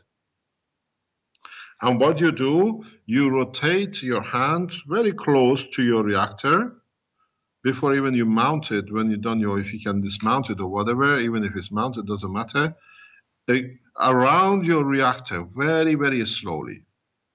What this does, it creates a flow, very strong flow, that some of the impurities of material in your core get literally glued into the layers and into the gaps of the nano layer coating you produced. So in a way, you create a magnetic wind. You can do this if you want to produce a much stronger magnetic field. If you have somebody who works with you, you hold two ring magnets on one side together and one single solid magnet on the other side. And then what you do, you can move the two ring magnets slightly away from each other and back together. And these two, as they interact, and the field has to go through the solid magnet, you find out you can do a lot of cleanup of the matter in your cores. Then you get a very smooth, beautiful plasma condition when you run your reactors. This is the same proposition, change the core to the cancer cell in the body of the man. This is what they tell us, uses empty magnets in your reactors. No, we know exactly what we are doing. So you put the cancer within the boundary and you allow it to push, to go and to come back. And you can energize it. It receives a plasma. You can use with the human body, because it's made of plasma, you don't use a solid in so many ways. You can use solid for specific conditions for boundarying, but you can use 2 ring magnets. So it's a plasma interacting with the plasma of the body of the man. And then what it receives, the body decides what to do with it. But you cannot cause a new disease with it because that magnetic field cannot take more than what it has. So it cannot convert to matter. Do you understand? Yes. So the same thing you do in your reactors. We have opened the knowledge of the medical application, so there is no limitation. And this is in response to the people who are going around and telling us he just uses a magnet. You stupid people, you don't understand. Your life is made of it. Your life operates through it. You eat through it and you live through it. So, yes. Sorry. Those advertisements that we've all seen on TV with the magnet that goes around your wrists, so that could really have a benefit? There is a question on it. Depends how it's done, and secondly, what they do it and how they produce it. You see people use, they say they create magnetic resonance. Hello? Hello? Yes. Yeah. The people who use magnetic resonance, that is, to me, is totally a nonsense. Plasma does not have a resonance. So you cannot, or it does not, that's why you don't see much success with a lot of it, because when you do these things, then you limit to the matter level where you work in the plasma. As I said, a ring magnet carries the full spectrum of the principle, transition, and a matter. And whatever is weak of, whatever it needs to be done, the plasma absorbs. So you do the same thing in your reactors. I was talking yesterday about how you can make vacuum without the high expensive vacuum pumps. You can do the same, creating high vacuum in your reactors using a combination of the magnets. If you, as I was saying yesterday, we don't have a high vacuum pumps in the universe that creates such a vacuum, high vacuum. The lack of matter, or what we call vacuum, as the matter is made of magnetic field, is done by other magnetic fields. So you can create a system that you can vacuum your system without any pump using magnets. The same way as I explained. You glue your matter in the sphere of your plasma to the wall of the plasma, or you push it to be trapped in the sponge of your nanolayers. Or you can do a certain way to extract the material through the pipes and use the filter. It's a more difficult one. But do what exactly is done in the universe. You don't need high vacuum pumps. You can create a most beautiful -8, 10 millibars using several magnets around your reactor. Or you can use in a combination other reactors to create vacuum in the other one. All you do, you extract or you divert the matter from the environment where it is. Its fields will be left behind, but there is no matter. This is what we call a vacuum. This is how vacuum is created.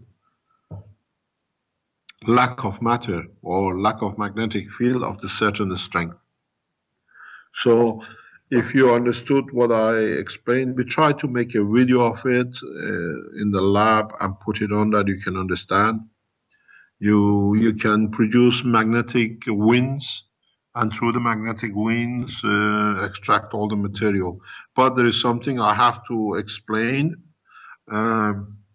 when you create these cleaning up of your reactor, do not go with your ring reactor all over the core. Because what you're going to do, you glue it on one side and you go over it with the other magnet, you push it back in the core again. Do you understand? So what it is, you have to decide which side of the core is going to be the dumping ground. And you do not go over it with the ring magnets. If you choose that you're going to have most of your material in your core to be trapped in the nano layers of the southern half of your reactor core, you do that. But then you don't take your, what you call ring magnets and go on the southern half. Then you release what you absorb back into the core again, and you're trying to glue it somewhere else. So you have to plan your strategy, how you're going to do it, before you close the reactor. Because I'll teach you later on.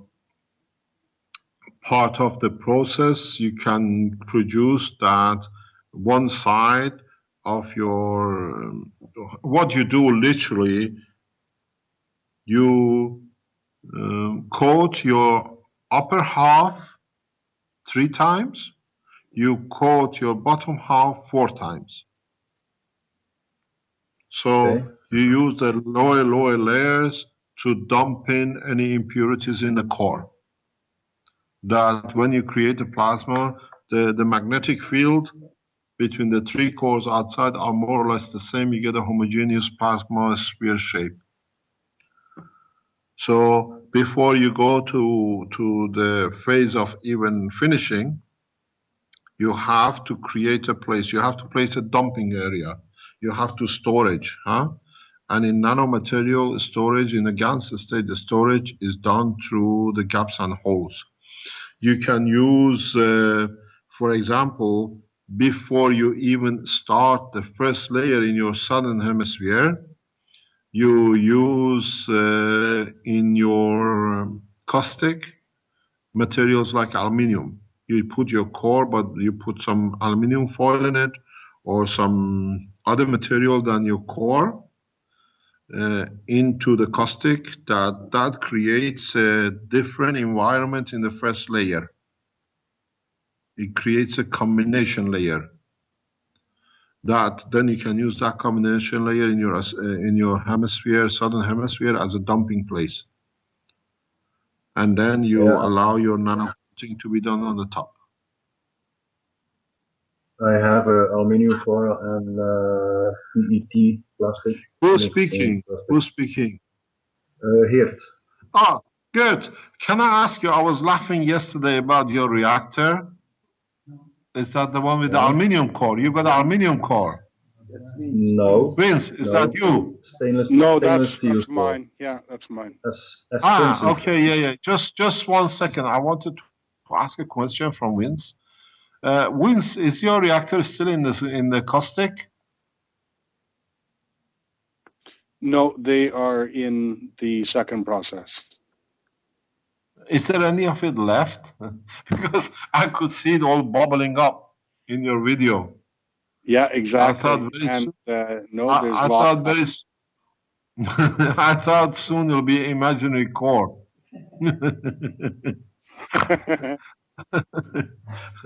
I've seen that. I've done the aluminium. I know it. You get that process. Okay. Any other question? Yeah, I have another question. We have the benefit to have Joe van der Molenbroek in our group now. And I heard his Joe from Dr. Yo. Yes. Yeah. He is with us now in our group. For me, it's more easy because he is living 10 kilometers from here. Yes. Yeah.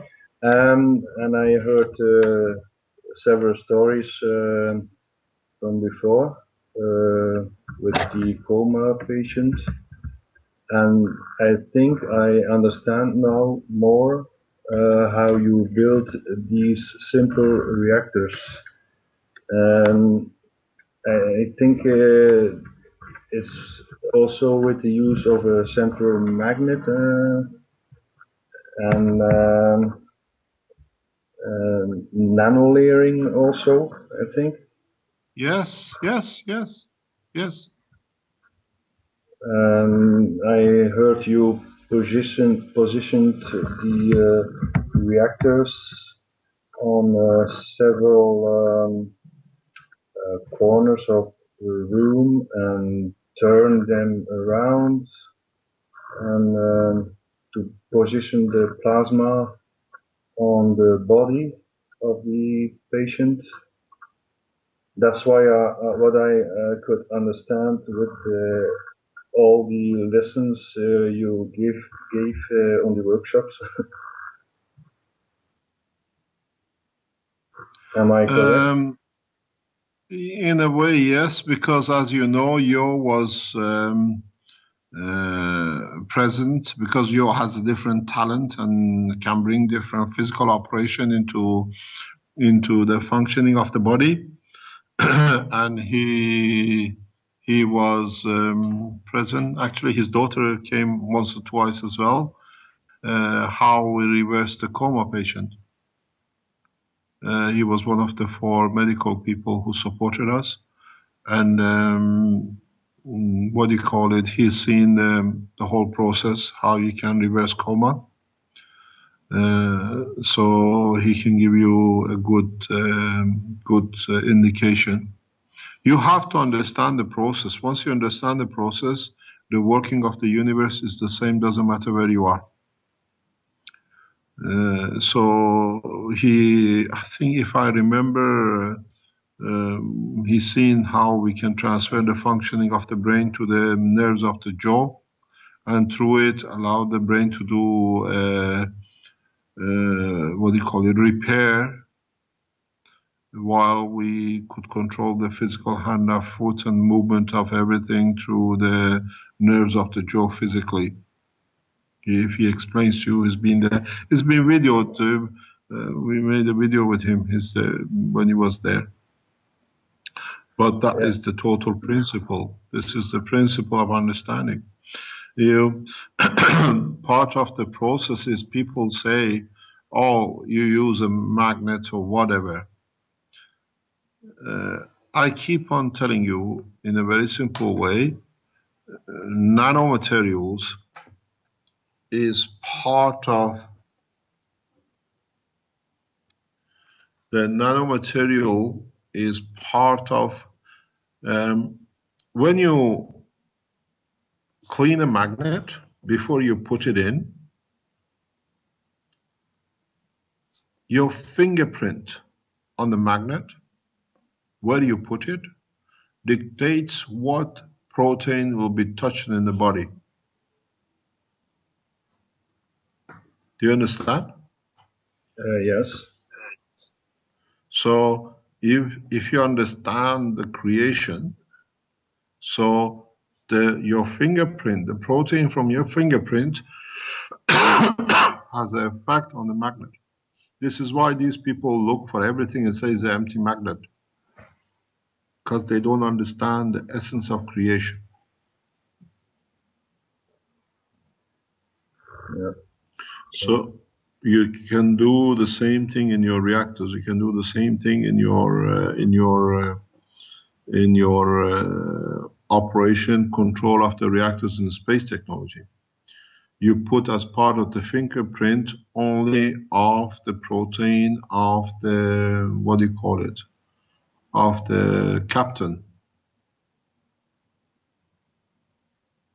So in a way, that protein combination, what it gives you, the indication of that life, is this fingerprint in that the computer allows. Because if you have 500 people on board of a plane on the craft, and half of them think they want to go to the left and the other half want to go to the right, you don't know where you're going.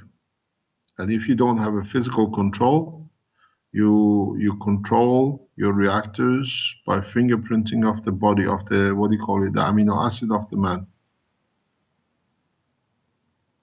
And you do the same thing in your medical application.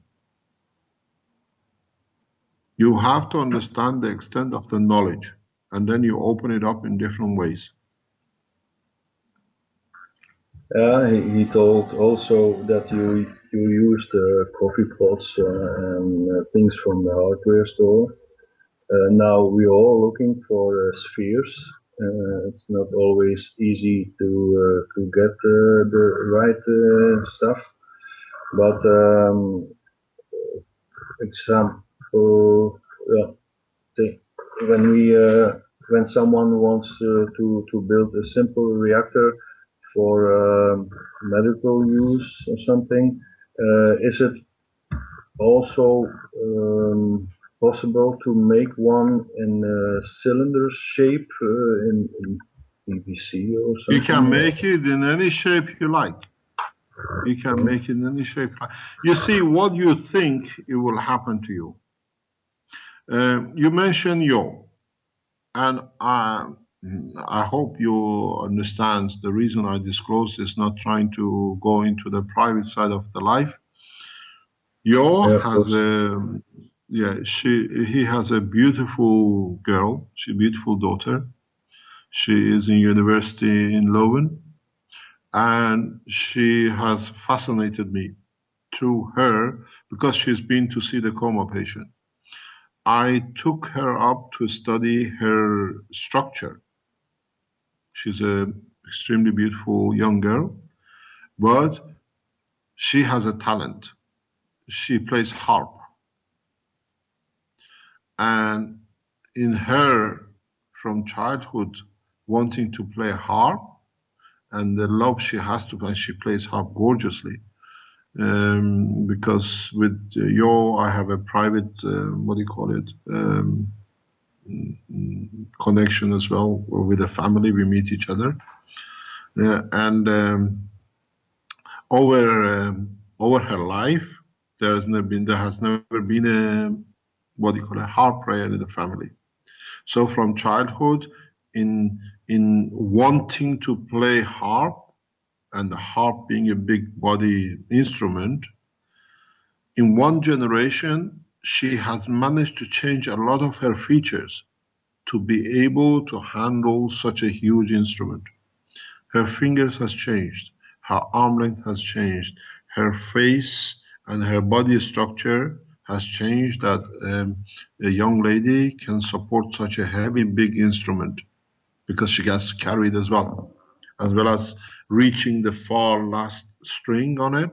So with her own thought, with her own need to evolve, she has evolved her body to be able to play harp. Then I start looking, I thought this is very strange. Then I start looking at other harp players. And you see the ones who started from the young age playing harp, they all have more or less very common features. The will to survive, the will to achieve, the field in your psychological section of your brain to achieve a satisfaction of doing something has coded the physical part of the body to make changes that the arm goes further out, the fingers are longer. And it's done in one generation by one person. So in looking at her, I adore her, playing harp. She was playing harp, but I was looking at how evolution has happened. And this young lady taught me a lot in how the operation of the will and the strength of the will has power over the physicality of the man. And that knowledge was done in 2008, 2009, and the process of MS and ALS brought us to understand how the will of a man forces a man to die, or the wish of a man to die becomes a reality that you end up with the ALS. Yo's daughter was, in a way, confirming the process. She wished to be a harp player, to be able to such an instrument for such a young girl. The body had to give information to the brain, the physical part of the brain, to make adjustment because this is what I desire. And the body has followed it. Now, the same principle applies to MS and ALS and other diseases. The man wishes to die because of whatever reason. Physically, he doesn't put a gun to his head, but because he's created that information, the physical body goes into process of shutting down, which is death. Now you see how research is connected one to another. Yo's daughter was a very much confirmational part of the technology for me. And I appreciate and I thank her for their friendship and the relationship we have with our families, with each other, because we just live about 4 or 5 kilometers from each other. So you see, you understand how, if you're observant, a lot of people just look at the beautiful harp player.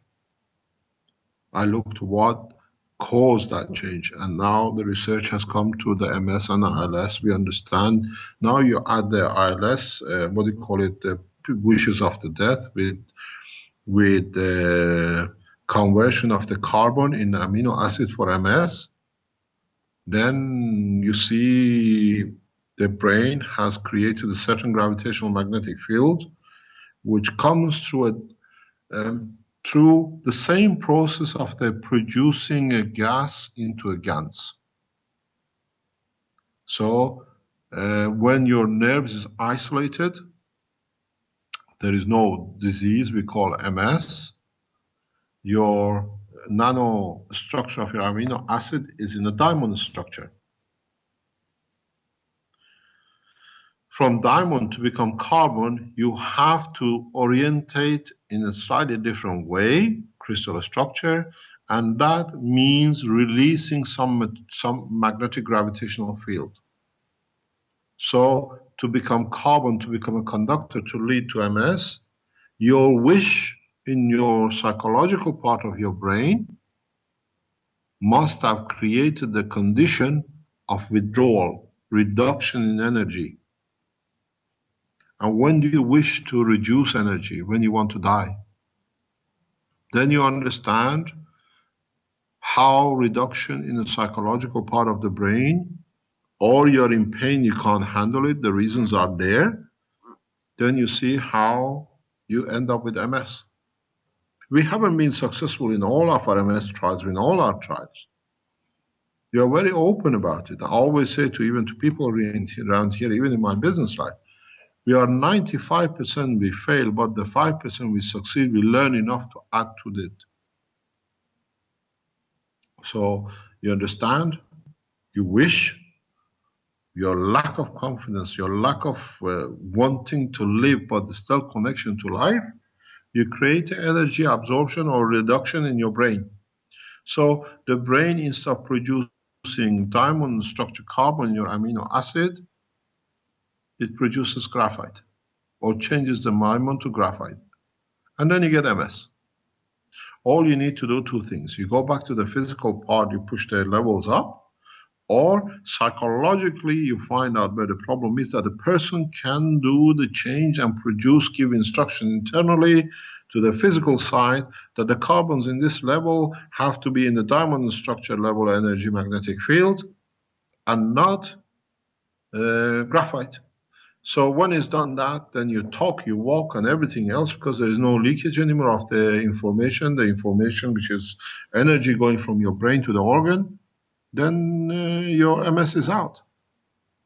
We are learning more and more.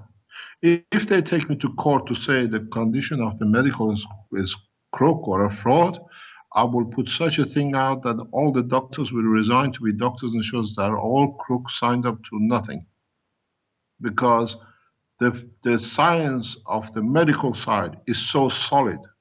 It's so solid through the creation of the plasma that it shows all the medical research up to now, a lot of it is all granddad's fairy tale story. we support chemotherapy because I explain scientifically what happens. It's the same thing as in your reactor. Chemotherapy for a cancer,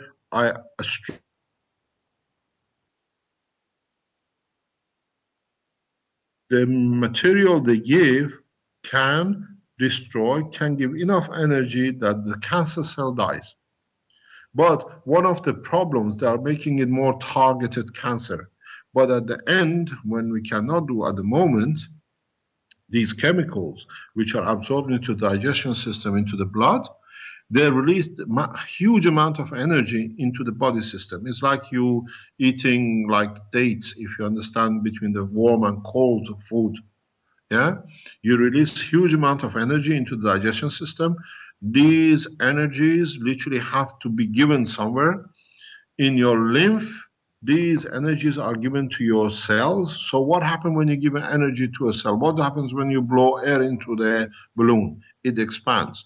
So when the cell gets too much energy, it expands. It's not a normal size. It absorbs more energy. So as your lymph passes and part of your lymph goes through your bone structure to become part of your bone marrow to immune system, now you have a balloon blocking the holes in your bone, which are supposed to become part of your lymph, to become part of your immune system. So chemotherapy doesn't kill you. Chemotherapy doesn't reduce your immune system. Expansion of the cells in your limbs cause the blockage of the bone to absorb very, very low energy but very strong limbs through the bone structure to your bone marrow. Where do you think your bone marrow comes from? Bone marrow is when your lymph passes through your bone structure. And then the body causes it to be absorbed through the blood circulation into your body. So chemo increases the volume of the cell. The volume of the cell starts being 1 centimeter, and the hole which is made by our ancestors through our DNA is 1.1 millimeter, let's say, or let's say the lymph is 1 micron and this is 1.1 micron. So the lymph used to go through this hole and become part of this, and we have a perfect immune system. Now, because of the energy which is delivered by chemotherapy, the size of the cell in the lymph is 1.2 millimeter. It cannot go through the hole. Not only it cannot go through the hole, it blocks the hole too. So you receive less lymph through your bone structure to go become bone marrow, to become part of your immune system. And most of the people die because of cancer or chemotherapy because they don't produce immune system. Now we developed a technology where we can take the energy from the lymph and it becomes again back to 1 micron. So now it goes through health. We have a confirmed data by a doctor who's sick in Germany confirming the technology is correct and is monitored by 2 or 3 other doctors. We receive a blood test every week. The technology is 100% correct. That's why we support chemo. We are not paid by the chemo lobby or pharmaceutical. We understand how beautiful this technology is, but it creates a small problem. And we have found how to solve it. And the process is going in Germany. The ones which use the system and it doesn't give the result we are looking for, it doesn't mean the technology is wrong. It means we haven't understood the process of the conversion and the size. So you see a guy using the ALS system and he makes so much improvement. We make a system for ALS for another one. We don't see the same improvement. Because it means his amino acid combination with the minerals in his body is slightly different than the system. So we have to change the system, all fine. This is why we are asking for the second generation 25 scientists to come and do things. Because now we understand the full structure, we're putting it into data that anybody around the world can produce it. It was the same, we were talking with Mr. Cho with the Chinese Keshe Foundation in China yesterday on the Skype. He said, how you look to, if you don't license, how do you expect, to have an income? I said, we leave it to the people. If they benefit by it and they only want to take it, that's theirs. There's no problem. But in time, people have to learn. He said it's a new way of doing things. This is how the technology freely is becoming a knowledge to public. We didn't come ask, can you pay us this, can you pay us that? If you want this, we put the Fukushima on. We meet with the authorities. We meet with the technologies getting to Japan for TEPCO to use. I tell you something very direct. These people who are trying to stop us, the Keshe Foundation, for their own clandestine situations or whatever, you boys, you're going to need this technology for you and your family more than anybody else.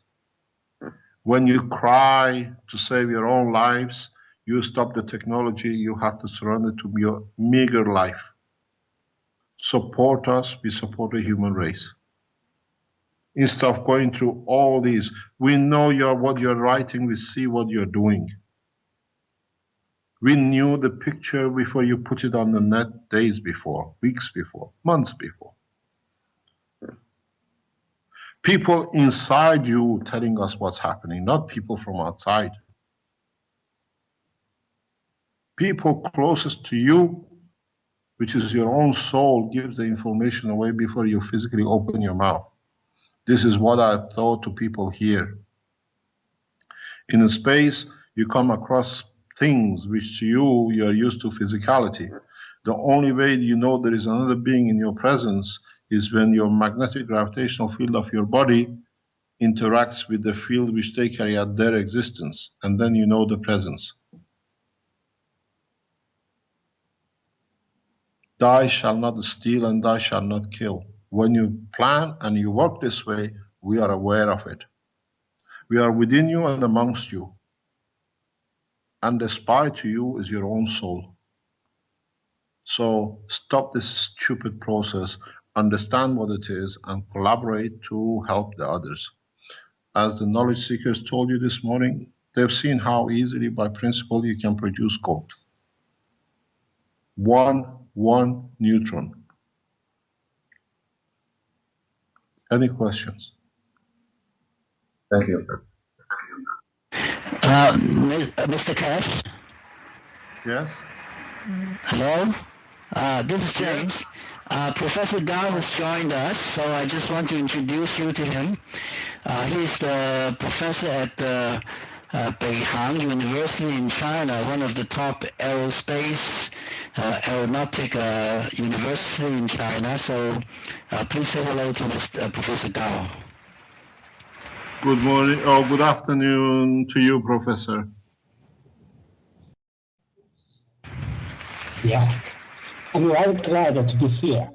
I've heard of Professor Keshe's name for a long time, so I'm very glad here.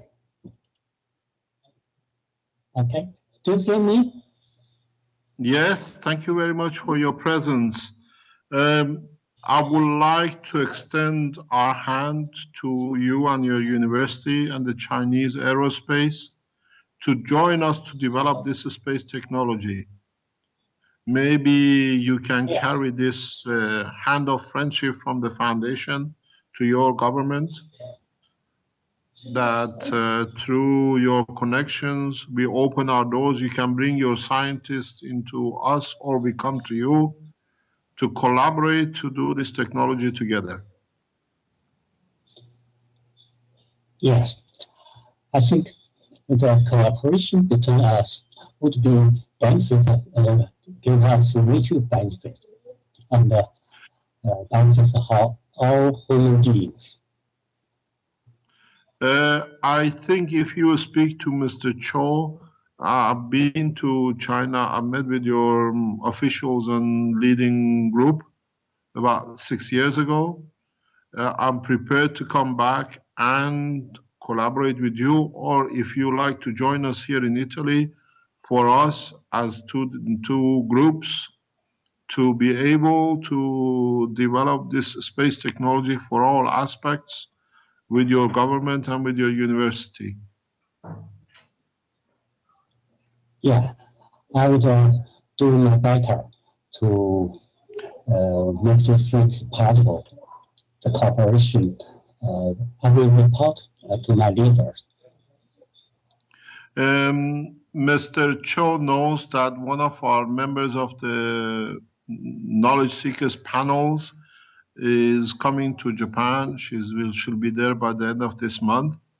She will be carrying some of the materials which we have made for Fukushima for testing with, is it 3 different groups? 2 different groups in Tokyo by the end of this month. So it'll be nice if you want to access, or we can send you through James' connection in Tokyo some of the material. Otherwise, I invite you to join us here with your students, or we can do direct teaching together without moving. Because to me, I have a lot of respect for Chinese and Chinese system and Chinese government. The respect has come out of collaboration and understanding over years. So I see China and Russia as a easy way for development of the spaceship technology program. And it'll be nice if you could organize for us to collaborate. Yeah, that would be fine. Thank you very much. Is there any question you want to ask us?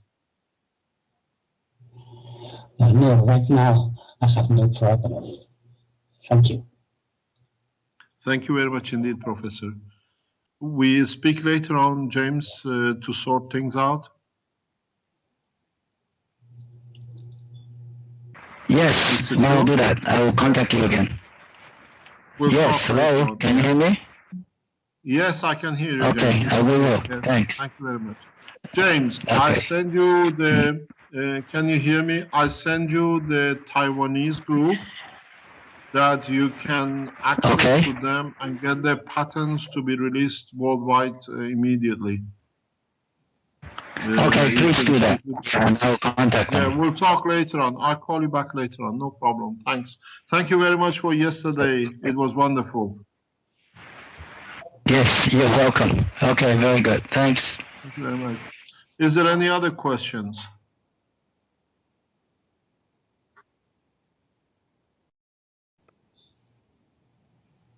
Yeah, I have a question for you, Dr. Keshe.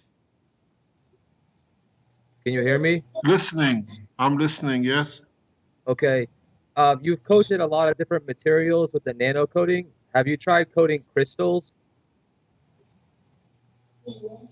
No. I'm hoping that our team member in the panel, we call him, he is Archimedes. He understands the materials, and he's working with what do you call it? With clay, with what do you call it? Ceramics. So the next step with him, I think it'll be crystals. Okay. Also, to create do you have any experience? Do you have any experience with crystals? A little bit. I'm a chemist, but I also create just chemistry from college. But I create these orgon devices. They're pyramids, and they emit an energy, and I can transition the energy so you can photograph it. But I wanted to know, people also call it chi or prana, and how it relates to the energy fields that you know about. Pyramids, if you make it with a crystal or any pyramid,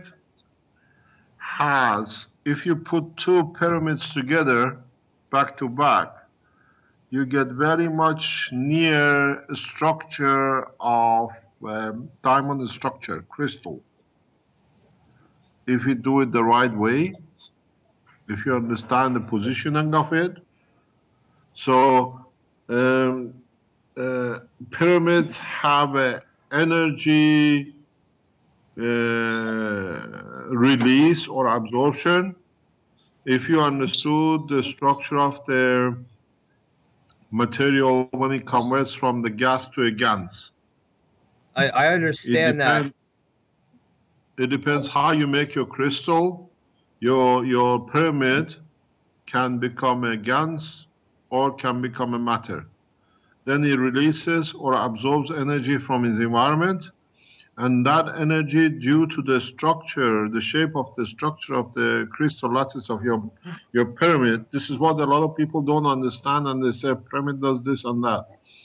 Pyramid has its other half in the ground, or as you put it on the table, the pyramid itself, you see the physical half in one part, but the other magnetic gravitational field of the structure sits below it. And at the same time, because of its structure, absorbs or releases, depending on how it's done and how it's been made, or what is made of, certain energies according to the structure. So you convert, you absorb, or they say pyramid has a special effect. Pyramid has a crystal lattice structure which you physically see half of it. Okay, I've made the devices, and you can see the energy in some of them going in and coming out. And I made them, I structured them so you can photograph the energy, and you can actually see all the different colors coming out of the energy. It's beautiful. Yes, because it is a pyramid is a crystal lattice structure. It's the same as, because it's a usually what you say mono or maybe multi, depends what you do it. Depends where the focal point of the transfer is. Some people put apple or fruit on the pyramid and say it stays a long time very good. Or people put things on the pyramid. You absorb or extract the energy according to the shape and what you put under it, because it's I always say pyramid is like an iceberg. We only see part of it, and the other half is hidden under the water. And this is what people don't understand. Okay. Also, the how do you calculate the gravitational field point for a destination in space from far distance, like another galaxy? How would you create It's the a field in the fingerprint. reactor? It's a fingerprint. Well, I'll teach that later on. Okay. It's what they call it's a zero communication system we talked about before. Every galaxy has its own zero communication line. You have to. It's very easy to enter with. It's like the light which comes from the star. You see it. You can link into it, and then you measure its field at a point, because it's filled with you, and at the point of the release is more or less the same. And each magnetic field of each star is like a man's fingerprint, not two are the same. Okay, so I understand. The transportation is not by any other thing, but that literally is, if you have a magnet and you put a magnet next to a wood, it won't touch the wood. But if you have another magnet, it pulls it to itself. So with this technology, you can create the magnetic field, as always, of a wood or of glass or whatever you like. Because now we have the knowledge to vary gravity and the magnetic field together. When you do, this has been one of the part of the problem of the communications, satellites and communication and transportation, is we always look at the magnetic field. But if you look at the magnetic and gravitational field, then it's a specific fingerprint, and then you lock into it. That's how matters attract each other. Because the gravitational and magnetic field matches, not just the magnetic field. And when it matches, it's instantaneous. You become part of you're in the ocean of the same field. Okay. And then if you go closer, pardon? Go ahead. And then if you go closer to the inner part of it, you go with the speed of the transition, or the speed of the plasma of the seed of the, what do you call it, the principal matter. And when there is something very important to understand, when you travel within the, what I call a field of the magnetic field, gravitational field of a destination point, you will find out you're totally protected in your speed of travel.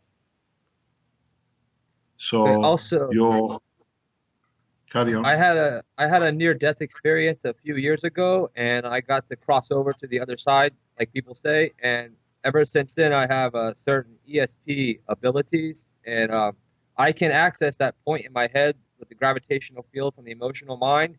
I can change. I can increase the energy field strength through my body, but I don't really know how to control it to do anything with it. You got to teach yourself.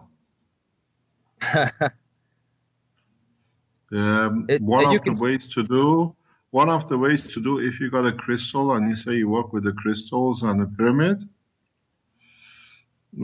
this is what I was teaching yesterday. Your body creates gravitational magnetic field of a strength. I put a small magnet on the table, and I said to the knowledge seekers, sit here and concentrate your fields till you can move the magnet. And if you can manage to go low enough, you interact is the same way. So you do the same thing. If you've got a crystal which you can see the field or measure it and see the color of it, then sit in front of it and measure what colors you change. You won't change everything, but consider the environmental, and then you see how much you can control the fields from your brain into the crystal. And then you understand how the future reactors will be done, will be controlled. That's cool. Because this is, do it and put the pictures on the Keshe Foundation YouTube, or give it to Rick to do it, or we post it around. Yeah, I shared pictures already. But sit in front of it, sit in front of it and make sure there is nobody else to interfere with, and see how the magnetic gravitational field of your brain, what you call thoughts, because it's the same, in interacting with the crystal will change. And think the same thing twice and see you get the same color, the same combination. And we can learn from you. It's a beautiful way. I would love to see how the experiment turns up, because this will show us a way into the future how to assess controls. Okay, also, when I do this, there is a physical response in my body. It creates what people call goosebumps or the chills, and depending on the strength of the field I create, it depends on how it shows the thickness or what you can see the amount on the places of different parts of my body. You're not the first one I heard that can do this. I know one or two other people. So I know exactly what I'm telling you. If you do that, you will see it. My wife used to be busy with these things years and years ago. And Dirk Lorenz, he has these pyramids and he does. So I've seen close-hand how they do what they do and what can be done. But if you have a crystal structure, you can see and observe the change of the color. That will teach us a lot. I like to be your student. Okay, I will post the pictures and I'll make some videos, because I can show people how to build the pyramids so they can see the energy. Please ask Rick private. He'll give you my private email and send these things to me through my private email. Okay. Because then I'll talk to you. Maybe we put learning sessions with you that you can teach us. Sounds good. Thank you very much. Next question. Any other question?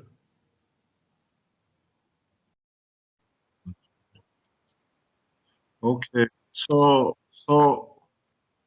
summing it up today, we've seen the structure of the space reactor, the space, craft. We need support that the people who help us, they can have the financial support to build it. My message again goes to the governments: do not plan to assassinate me. We know what you're up to. Do not plan to shut the foundation forum, block it in Europe, in Canada, or in America. Stopping the knowledge will come more and more. Every time in past 10, 20 years you stopped me, we came back stronger and stronger. Now the knowledge is in the hand of people. I asked again, Cho, please, I send you the link. I asked the Taiwanese listeners who are working, please, you have my authority and my authorization to release the patents if you tell us the government has released it to you. If one nation knows it, the whole world has to know. One of the reasons I explained we released technology in a USB stick to all the governments last 2 years was because when we gave these patents to European patent, it was only becoming the knowledge for Europeans to take advantage scientifically over the others and sharing it with the Canadians and Americans. The reason we went out and we gave all the patents to every nation was that everybody will be in the same shoe. So now the Brazilians have it, the African nations have it, the Chinese have it, the Russians have it.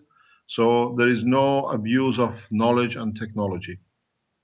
So now that one government has decided, if they tell us correct, it is in their hand, released to them by their government, and they say they've seen a patent number 5, release it.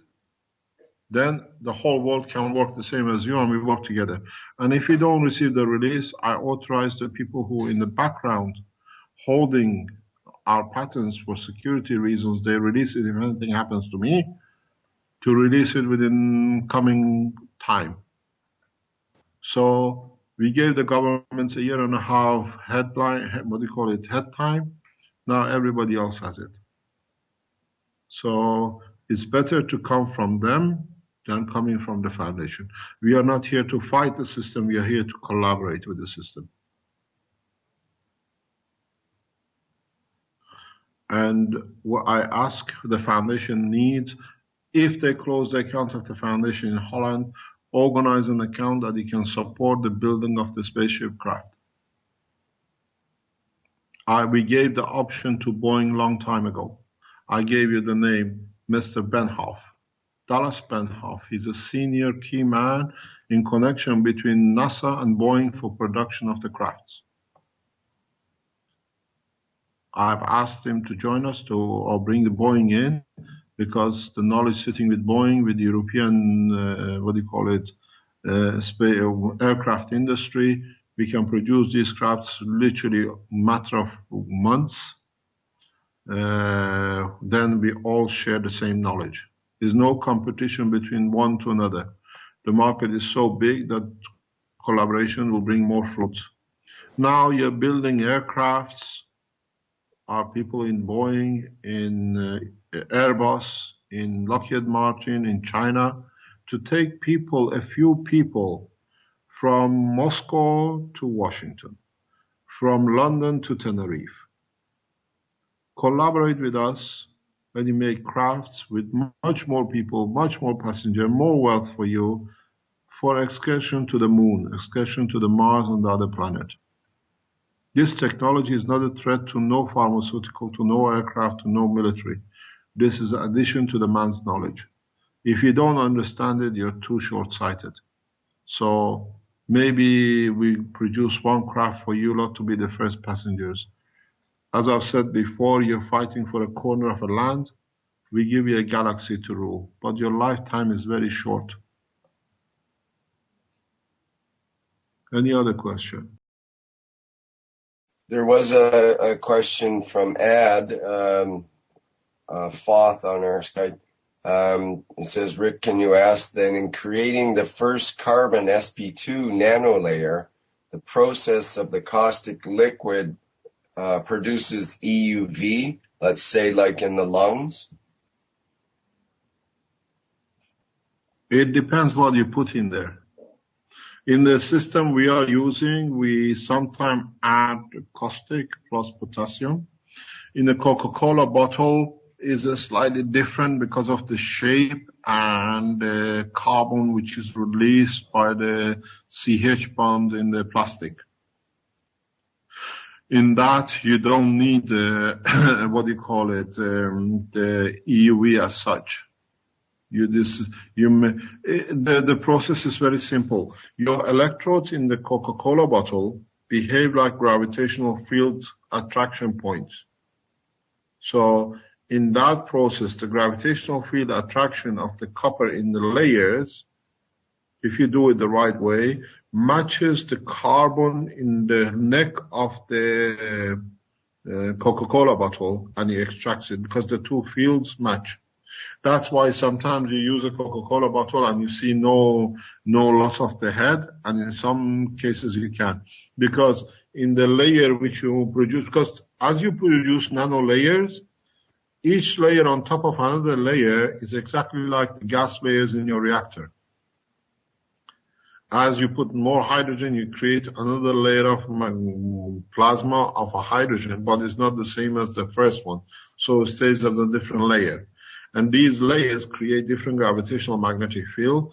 And if your gravitational magnetic field in one or two of the layers, nano layers you produce, matches the gravitational magnetic field of the carbon, which is in the neck of the thread neck of the cup Coca-Cola bottle, will pull it out.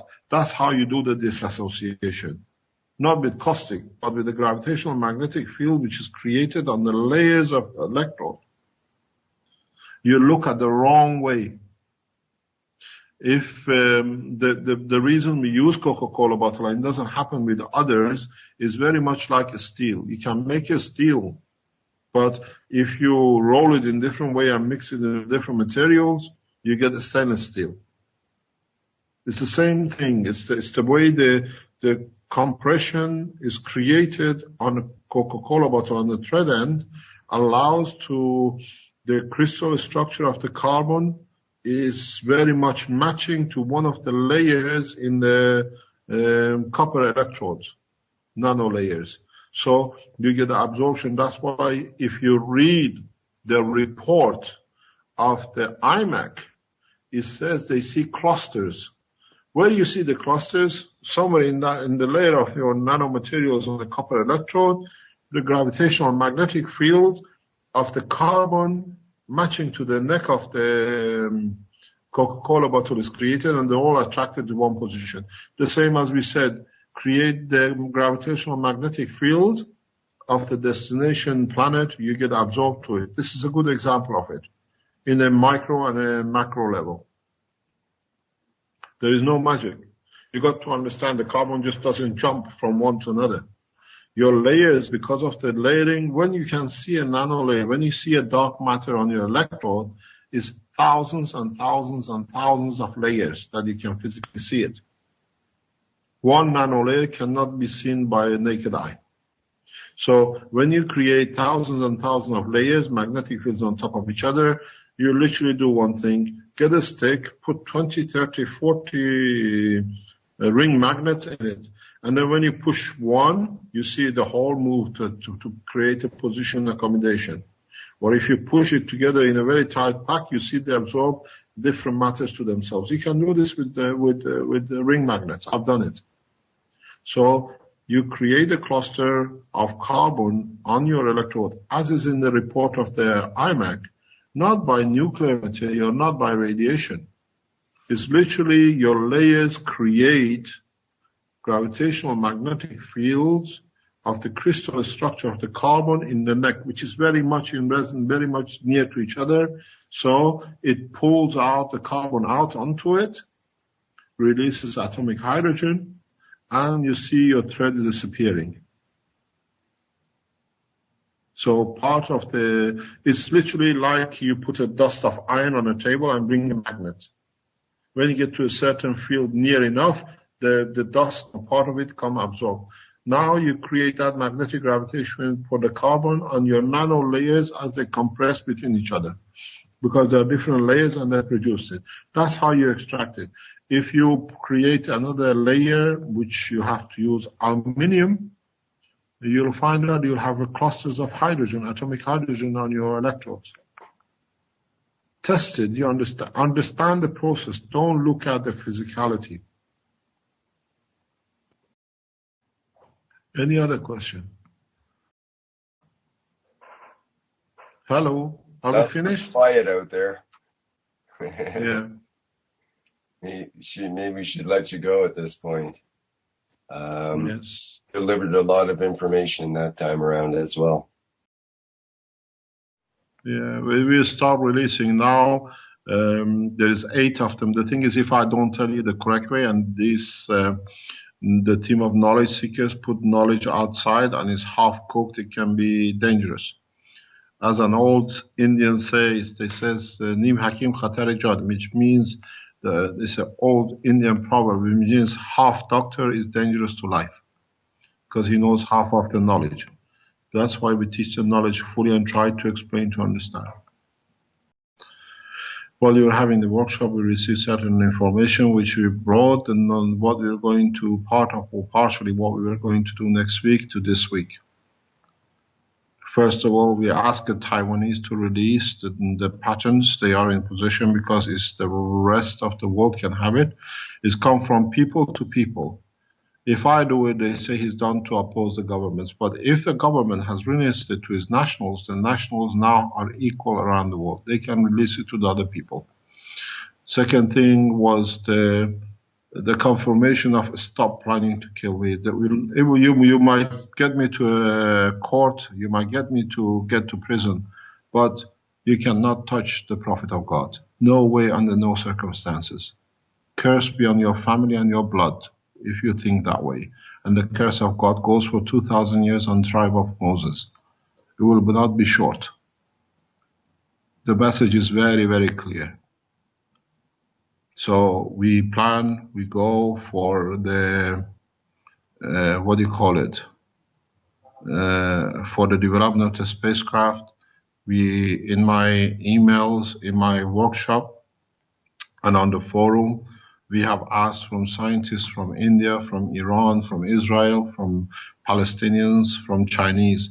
We got to work together. This technology, this knowledge is the knowledge of God and belongs to the whole of humanity, not a few to have a double Rolls-Royce parked outside their houses and called Mr. Boss or President. The technology is released, is fully released. Now I sincerely and deeply thank the government of Taiwan for taking the step which we were going to take. And as you say, God's will be done in different ways. Now, it's not us. A bunch of scientists in Taiwan have the USB stick. They say they have it. They send me some questions. They send me some pictures. And this matches to the information, which is the USB key we given to the government to get them patents. So you are correct. I ask Mr. Cho the same. Please get in touch with the Taiwanese and ask them to release all the patents. You have my authorization. So next time when we talk about the GANs of the matter and medical applications in next 2-3 sessions. Just to understand the position where we are and how we are trying to do it. We need the financial support to be independent of any organization to build this craft for the world population. Because once we build the first, we give it freely to all the nations. Boeing will have a copy, European Space Agency will have a copy, Airbus will have a copy. Then they make their own flavors. There's 7 billion of us. Not one organization can do it. The same, I open the door with the pharmaceuticals. Come to us, we give you how you can do to make chemotherapy safe. You have a beautiful product on your hand. It's got a small fault. Even if you do radiation target therapy, that you deliver nuclear material to the cell, that cell, once absorbs the nuclear radiation, has to do something and it creates other side effects. We have the technology, freely is in your hand, and the doctors in Germany are already monitoring it. We have seen the process. So I thank you for your time, and hopefully if I'm not arrested or killed by next session, we'll be here next Thursday. Thank you very much, Mr. Keshe. Thank you very much indeed. All the best. Thank you, Mr. Keshe. Thank you. Thank you very much. Mr. Cho. Thank you. Good morning, Mr. Keshe. Okay.